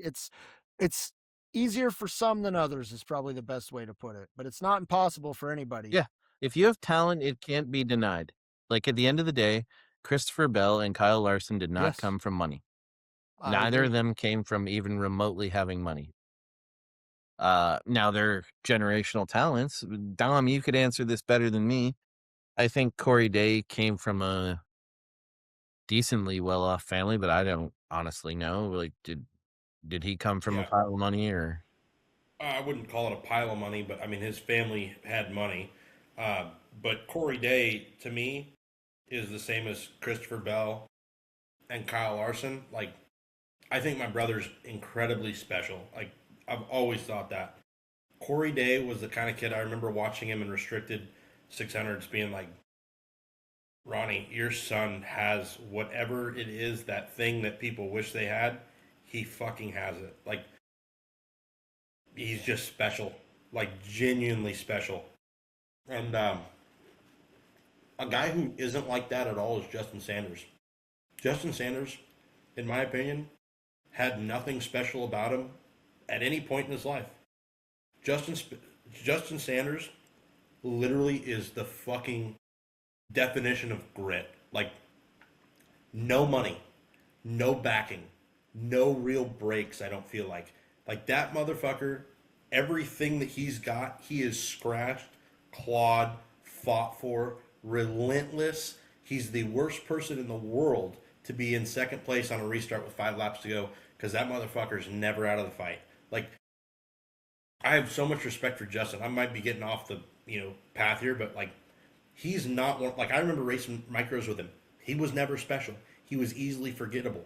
Now, when you think, if you asked 10 people across the country, who would you start? Like if you couldn't pick a national guy right now, who would you start a team with right now? I think 9 of the 10 people would go with fucking Justin Sanders, and they would be right to do that. Macri's up there.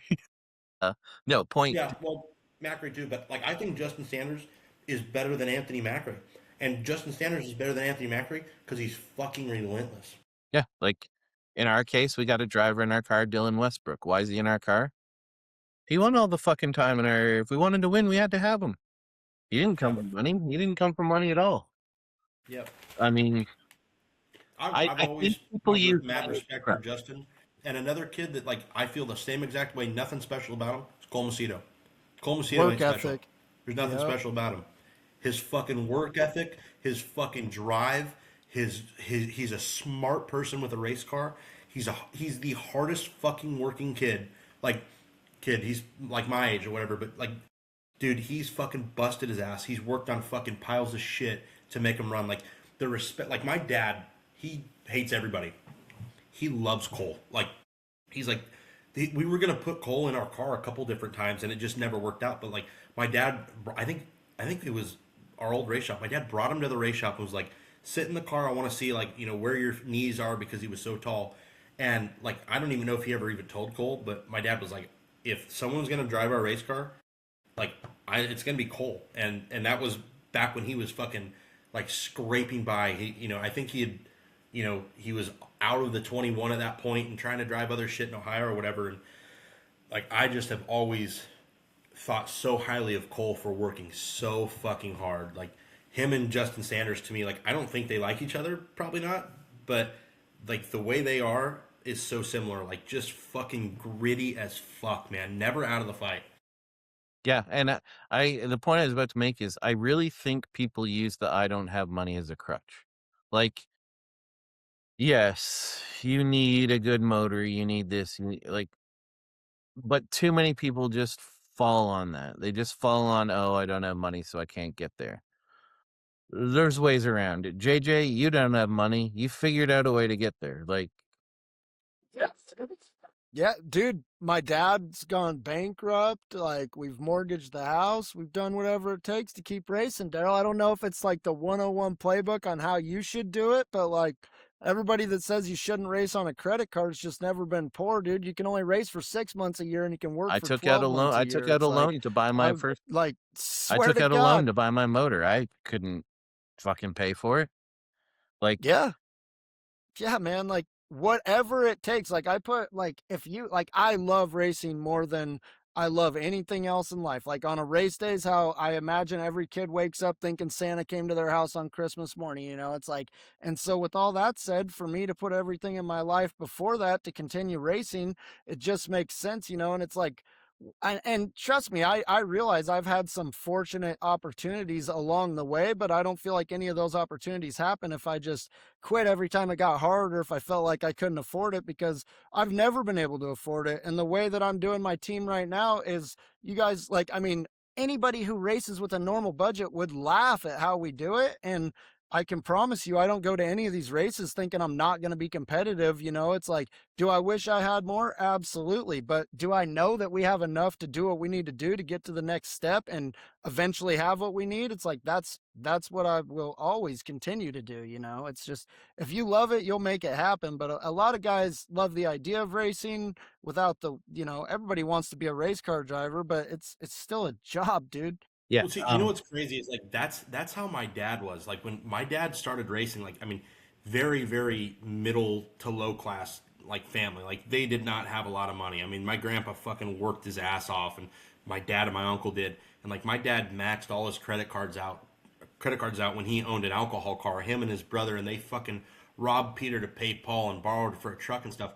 I've never had to do any of that. Like everything that I've got has been given to me. Like my dad has been, he's made a lot of money. He's been very successful. And so, like, as a kid, I always had the best of everything.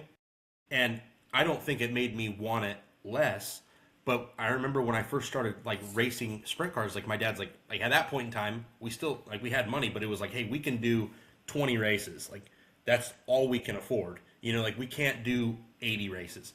So I was out driving cars that, like, guys were fucking, they had bent rear axles that they were fucking taking them to get straightened, and like ring and pinions were fucking pitted out to fuck, and hey, like this engine, if it runs over 240, like shut it off. And it was like the guys scraping by, if we can't run in the top 7, we can't buy a new tire, so we're gonna have to take a couple weeks off and shit like that. And like it brought such a different understanding of like, if you want to do this, and like you're gonna have times where like I'm not gonna get paid, or I'm not gonna race for a guy with the money. Like it gave me such a perspective that I'm so thankful for, because like I was so lucky as a kid having the family money, that I'm like, holy fuck. And then like I had to, like, you got to work on it. Like thank God my dad made us bust our ass all our lives, because like if I would have gone to these things and not known how to work on a sprint car, like I wouldn't have been able to race. So like I think that obviously like I had it way easier than so many people, but it's like crazy to think like there's guys out there that they have decent money and they're still like, oh, well, I just don't have enough. It's like, motherfucker, you got 2 410s and a 360. Dude. It's not a money issue. You know what I mean? This is the point I want to make. Those are the people that tell me how poor they are, and I'm like, oh my God, dude, let me have your operation. I'll race for the next 4 years with twice the results. There's like 2 points I want to make in here. The next thing is you have to be honest with yourself. A story I tell is I was always a broke dick racer, like beyond broke dick. Child molester van for the rig, open trailer for the trailer. Couldn't afford Jeffrey Epstein Motorsports. Afford a vinyl wrap, so we're spray painting the car. And when I got hired by Sam knew that I'd come up racing like that, and he's like, "I'll tell you what. Just on one night, you pick the night. I will put you in my car and you can go run a car just to see what you could have done if you ever had good shit." And I thought that was cool as hell. But then what happened is I went on the road with him for 2 months and I saw how good the Outlaws were. And I was like, there's no point. Like, what's the point? There's no way I'm on that level. And I think so many people are unrealistic about that. They're, I'm not, that person has money. That's why. Or you're just not that good. Mm-hmm. Anything in the world, if you want to be in that top 1%, you've got to be so fucking good. And I think all these people think they're the 1%er, and you're not. Like, you're just not. Like, if I had to ask myself, okay, what was my talent level? Average driver in a local level where the racing scene wasn't good. And I don't think most people can. I think you have to be very realistic about that. Like, ask yourself, are you really that good? Like, I don't think people do. And then I think they fall on this crutch of, I just don't have enough money. Half the bitterness towards like, especially I see it all the time with like Alex is like, oh, well, they're rich. Oh, well, dude, you're not that good. Like, you're not on the level you think you are. Like, there's levels to this, and I think when people whine about the rich guys, it's like, dude, you need a reality check on the level you're at. Okay, you might be decent, but you're probably 3 levels below what you actually think you are. I think So, and that's funny you say that, because like I was a really good micro driver, like fucking won everything there was to win here on the West Coast. Like, I mean, we never went to Deming, but like, I mean, fucking California, if we raced it, I could win it. But I always was like, how good am I? And like the whole idea of racing sprint cars through the Midwest, I didn't go to college. Like, I was already working at our family business at like 14. So that's what I was going to do. Like, my whole thing was, hey, like, we have the money now, we have the sponsorship now. Let's go race for 3 to 5 years and let's see how good I can get. I knew I was never going to be Steve Kinzer. I knew I was never going to be, a top guy on the Outlaw Tour. But like, where I kind of thought I'd be is like, I think I could be pretty good with the All Stars. I think I could be a top 10, regularly on the top 10 with the Outlaws. And, like, I feel like I accomplished my goal. Like, it was go out there, see how good you can get, learn as much as you can, and then you come home and you're going to work at the family business. And it's like, for me, I wonder what my mindset would have been if it was like, this is what I'm going to fucking do. But like, I was never going to be a professional race car driver. Like, that was never my thing. My brother was always going to be a pro. Like, he's like, I want to fucking race and blah blah blah blah. Like, for me, it was like, I'm going to take care of like what our family's built, and I want to be a part of our family businesses, and like, I love that stuff. But it's like, fuck, I love racing. Like, how good can I be? So the mindset was always different for me. Like, I probably drank too much sometimes. I probably had too much fun. I feel like the crew guys loved me. Not my guys, all the crew guys. And it's like, sometimes I wonder if like, had I taken it more of like, this isn't college, this is like what I want to do. Like, could I have been better? But like, I just looked at it differently. I'm like, this is such a fucking blessing. Like, I'm not going to kill myself for this. I'm going to work the rest of my life. Like, I'm going to enjoy this and like see how fucking good I can actually be. And that's like, to me, I look back and I'm like, man, mission accomplished. Like, I had fun. We ran up front at some cool races and, made some Knoxville Nationals. It's like, I mean, what fucking, the only other thing that I want to do is win an outlaw race. Like, that's, if I won an outlaw race, I'd be like, there is not another thing I could ever care, to ever accomplish. Like, that's fucking literally everything. To me, it's the thing I respect most about JJ. It isn't, oh, you take this and you do that. What I respect most about JJ is his mindset. Like, we'll be at a race and JJ, like, you talk to him in the pits. Like, JJ's very relaxed here, but at a racetrack, I feel like he's very, very intense. And I think JJ's mindset is way more on hill than it probably comes off on here. Like, when JJ goes to a race, like, I think you'd say, JJ, I still kind of joke around. I'm pretty similar to here, but you're pretty on chill. Like, you're pretty dialed in, and you really don't give a shit about, like, you feel like, okay, maybe I don't have this and I don't have that, but you are in the mindset that you're going to make up for it. Whatever the fuck you're lacking, you're going to make up for it. And that's probably the thing I respect the most about you. You don't sit there and go, oh, I don't have this. Oh, I don't have that. You go to the racetrack and you go there with the mindset of, man, I'm going to beat these guys anyway. Like, fuck. That's Well, probably. dude, I think of like him with the Wardens. You were. I'll tell you what. Yeah. Always blew me away was fucking. That was a great when you fit. won the Summer Nationals up there. Like, you were good at Elma and you were good at Skagit. Like, when you won that, and like, no offense, your shit compared to the cars that you were racing, 10 of your cars would equal one of the cars of the guys you were racing. Take that out of it. Again, it's the mindset. Most people running third aren't going, I can still win this fucker. Nope. Like, there's no, but what blew me away with JJ was like, he like, I always thought he was a fucking animal up there because like he owned Elma pretty much, and like then when he came down here and ran the fucking the Warden's cars, like, I mean, dude, got so good. And like, you won at Hanford. I feel like you won a handful of races down here at different places, right? No, I won a couple at Hanford, and then like I was podium at like Right. Chico and But Placerville you were and stuff, fucking but never good. won another. Never and then won like went on the ASCS national tour, and it was like the same thing. It was like, dude, this fucking guy, even then, like, an You know what he underfunded did in his team. first 2 races with the ASCS National Tour? Yeah. Swept them. Yeah. But like, I think JJ's like a Justin Sanders. Like, there's nothing special about you, but Right. your grit Totally. and just fucking determination Yep. and will to win, it's like, fuck. Like, and there's a lot of guys out there that aren't like, wow, like they can fucking Kyle Larson. Like, there's so few of those guys, but it's the guys with the grit like JJ or Justin that I just fucking admire the fuck out of. Like, you know, you're doing it, JJ. Like, you may not be. That's not the only thing that pays your bills, but you've moved to Knoxville and you're banging a fucking flight attendant and you're fucking racing full time at Knoxville. Like, you're living the dream.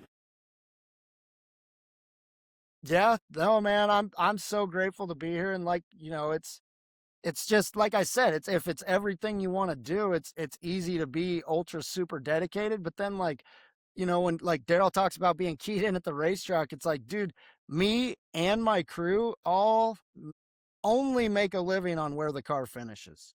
Like that's the only money that, like, we really have coming in. And so, and it's not even about the money, it's about like we're all eating ass not making any money because we want the car to finish good. Like, we've all pretty much committed our lives to this. And so it's like, man, it's just like I tell everybody, a lot of people have families and kids and stuff, and I have this race team and this career that I've built, and it's like, it's not that I'm like self-centered and don't like, I respect the hell out of people that have families and want that, but this is all I've ever wanted. And so like, and I totally agree with what you're saying. Like, I don't look at these guys and think I'm more talented, but I guarantee you I work harder during the week, and I guarantee you I'm more mentally and physically prepared. Anything that I can possibly can control as a guy that, like, if I can't buy it, I can control it. You know what I'm like, if it's not something you can purchase, I guarantee I'll be a leg up on anybody that, and I mean, there's a lot of guys that are prepared and whatnot, but it's like, I don't know how many guys actually have their what they're trying to do and what they're trying to build is like my livelihood with no bad, I'm pretty sure everybody knows, like, I don't have parents or anything. I'm just like, everything I've got is pretty much in this basket. And it's like, do I think I'm going to be a World of Outlaw champion someday? Probably fucking not. But like, I know I can make this team a winning team in the Midwest and continue to build it, which is like all I've ever wanted to do, man. I've been an electrician for a long time, and like, I worked 50, 60 hours a week so I could spend all my money on race cars. And now I get to drive for a guy like Matt Morrow while building my team. It's like, it really is the American dream, as long as, your dream is to sleep on couches and race in dirt circles But and, again, go fly a lot of different places. But again, like, going back to mindset, okay, so you're saying you're going to eat ass if you don't run good, right?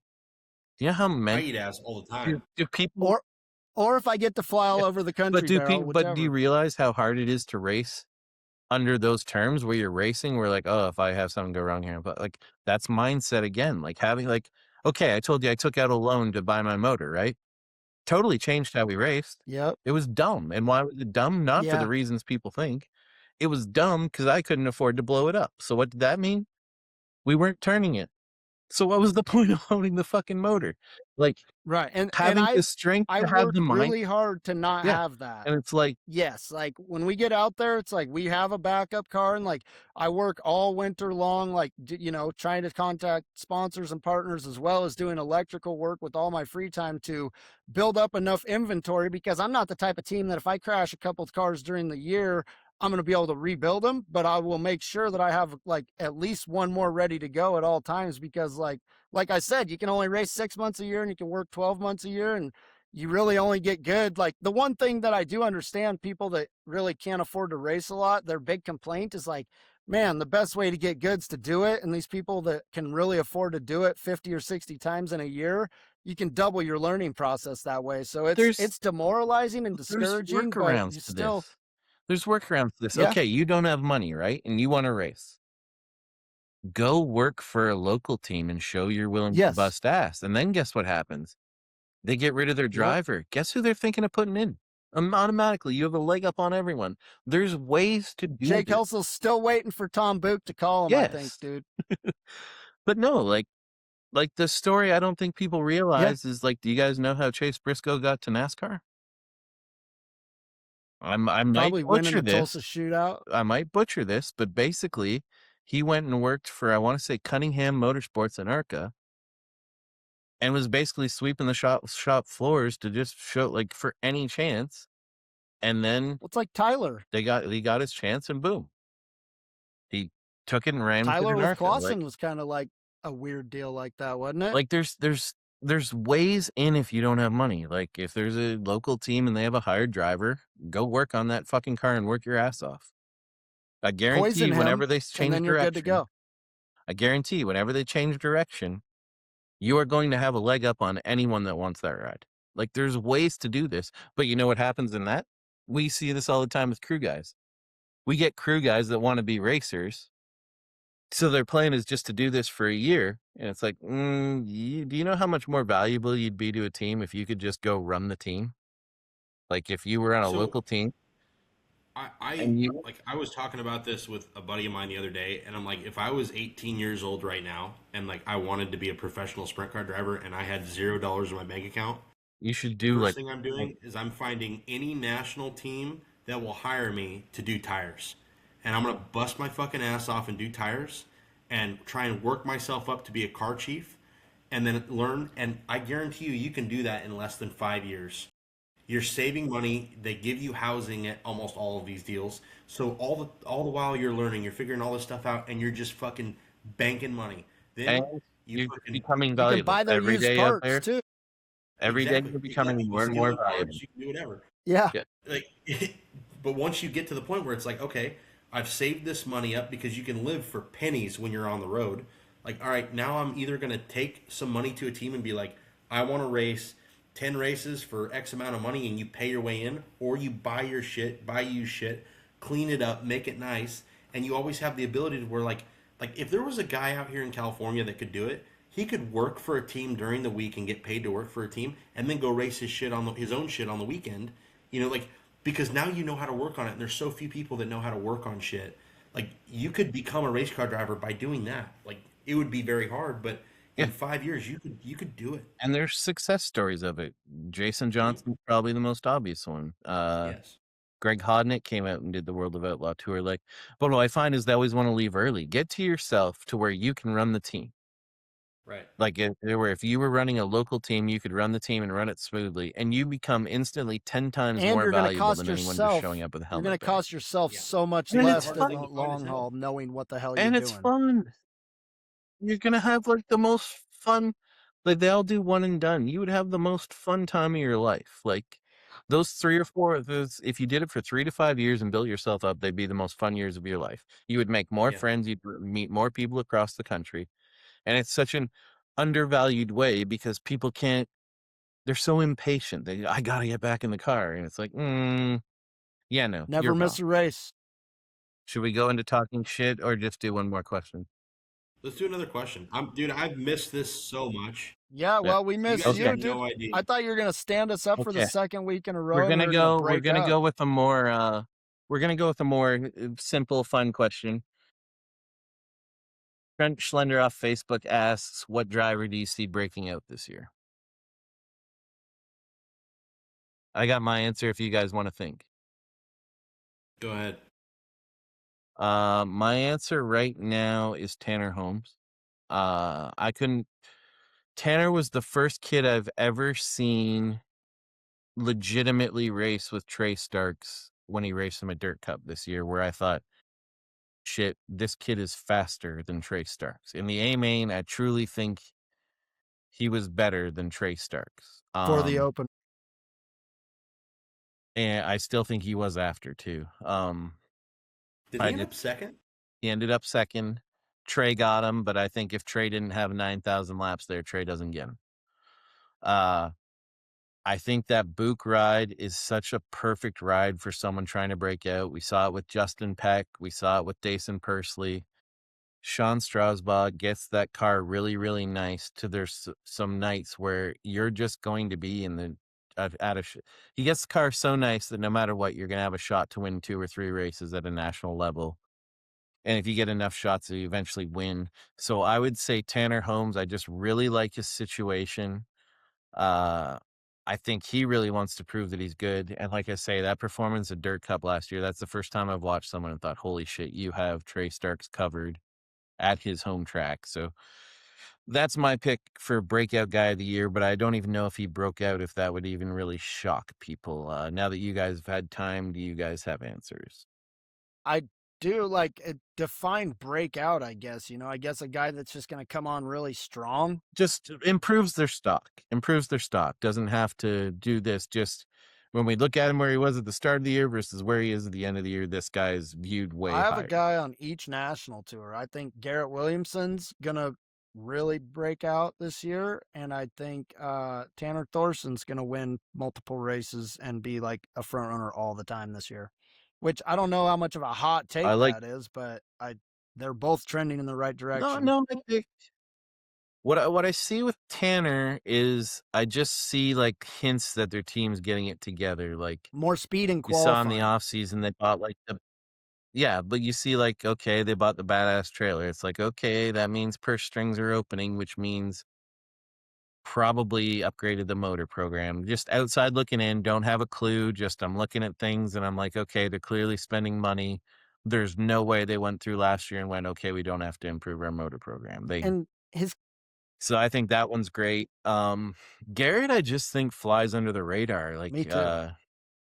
Yeah, does he's so consistent. Does a really good job, but just doesn't.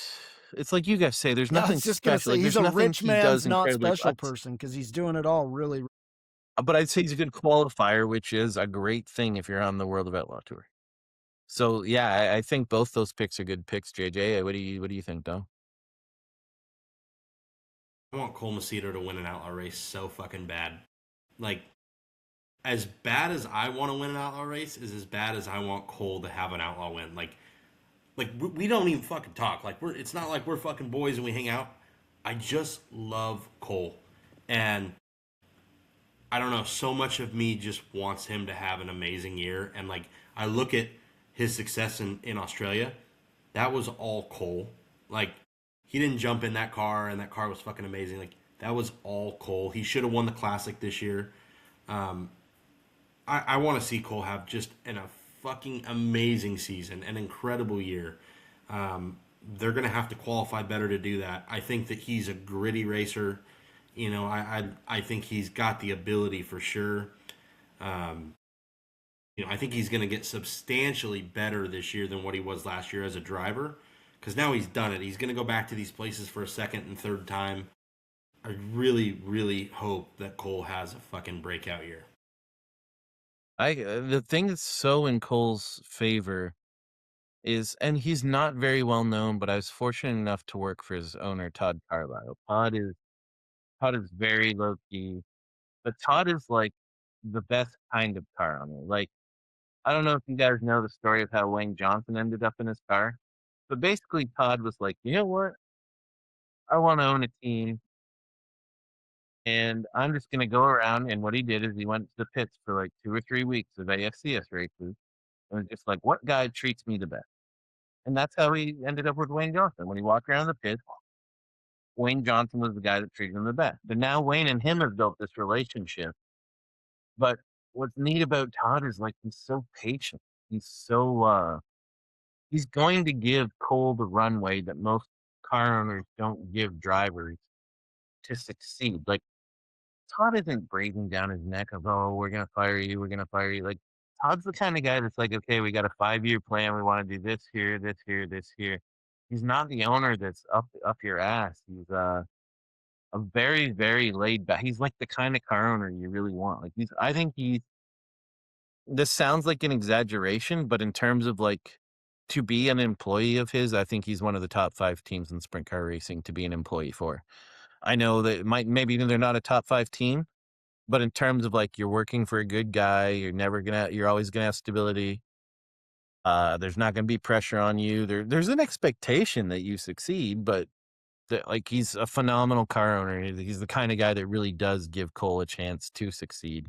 So I can see that definitely being the case that he could pick it up. Their whole thing, I just think, is like you said, like their program. Like I know coming to Oshweekend, Like, that was world rocking for Cole. He'd never seen anything like that. And I think by the second night he got a lot better, but this year I expect that to be like a 6th or 7th now instead of like I think he was in the teens the one night and high top 10 the second night. Like, I don't think people realize how many of those situations you go into where like you're thrown for a loop and it's kind of track you've never raced, I think as they refine their program, you're going to see them run better. And I think you already saw that they refined their program at Volusia. I think they're already 10 times better than they were at Volusia last year, in my eyes. So honestly, I don't even know where he ran, if I'm being completely honest. I remember the night I specifically remember is we were running in the top 10 and he was right with us. Yeah. We faded. Which is awesome. That's great because they had a rough Volusia last year. Yeah. Like I want to say we were running around 10th or 11th, 10th through 12th when we were racing with him.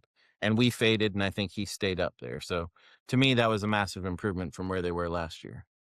I have to tell a Cole story from when we were kids that I fucking completely forgot about until right now.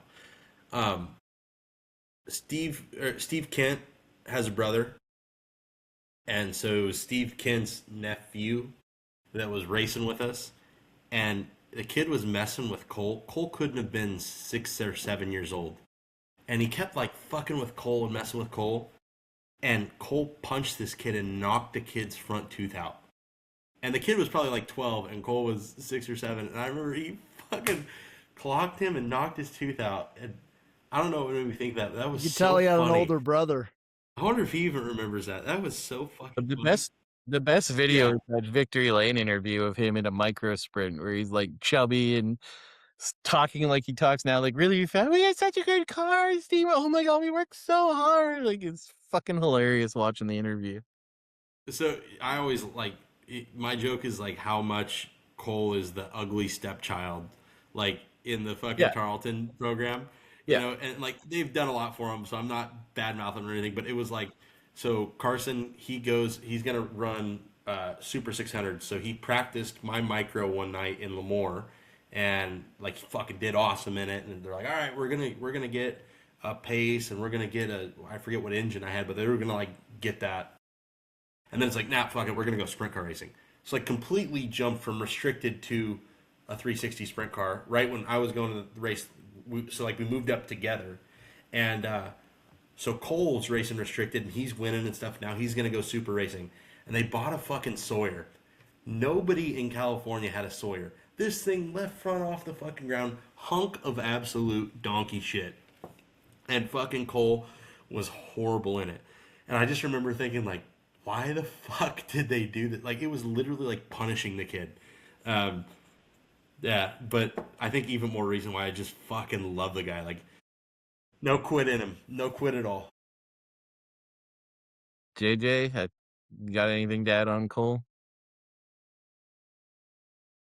I think Cole's awesome, dude. I actually disagree though with one thing. I think he does have a little bit of like a special thing about him. Like the pace that he can carry around the top of a racetrack, I think is pretty unique and special. Like, I totally agree with everything else. You're like, I think most of the other guys are pretty much just really gritty and shit. But I do think Cole's got something in him that's like he's got a special bit of pace. Like when his shit's right, he's faster than everybody. Like when he won that high limit show, he had 2 or 3 restarts with Kyle Larson behind him. Like he's got the ability to have world-class speed, which I don't know that a lot of just really solid grinders actually can raise their shit to that level. And he does have that in him. So I'm not willing to call Cole not special. I think he's got some special shit in him. My thing with him is I think he has an utter belief in himself. Like, just from knowing him, like, he absolutely, like, if you ask him, there's no way he's not going to get there. Like, there's no way in his mind. I think he has an utter belief in himself, and he works harder than 90% of drivers. He's always had that belief too. Like, always. I'm gonna fucking be the guy. Like, that was the mentality he's always fucking had. Yeah, and he had one of the best quotes at the Knoxville Nationals with "fuck that bottom." But he has the best quote of the year this year by far. I feel like Robert Ballou got disrespected there. Robert Ballou said that at a World of Outlaws show at Jacksonville like 2 or 3 years ago, and everyone forgot. When he was driving Levi Curry's Maybe it was an car, homage JJ. to Ballou. when you're back with the squirrels, you get Yeah. bit in the nuts. How do you think Cole would do now, like if he was in the 14 car? Awesome. Yeah. Phenomenal. I think so too. I think he'd be fucking unbelievable. I kind of forgot he did that. I had a total brain fart there and couldn't remember what the Did Yeah, Phil he was Dietz fucking car. fast. But I Yeah, feel he like was he really missed the fast. He show. was just- Did he not make the Knoxville National? Dude, No.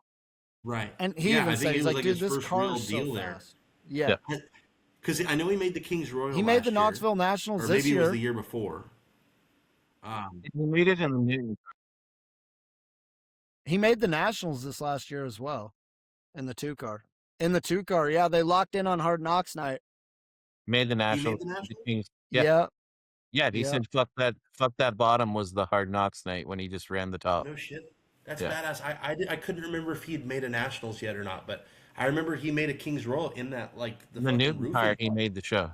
In the Newton Mhm. car, he made the Kings Row.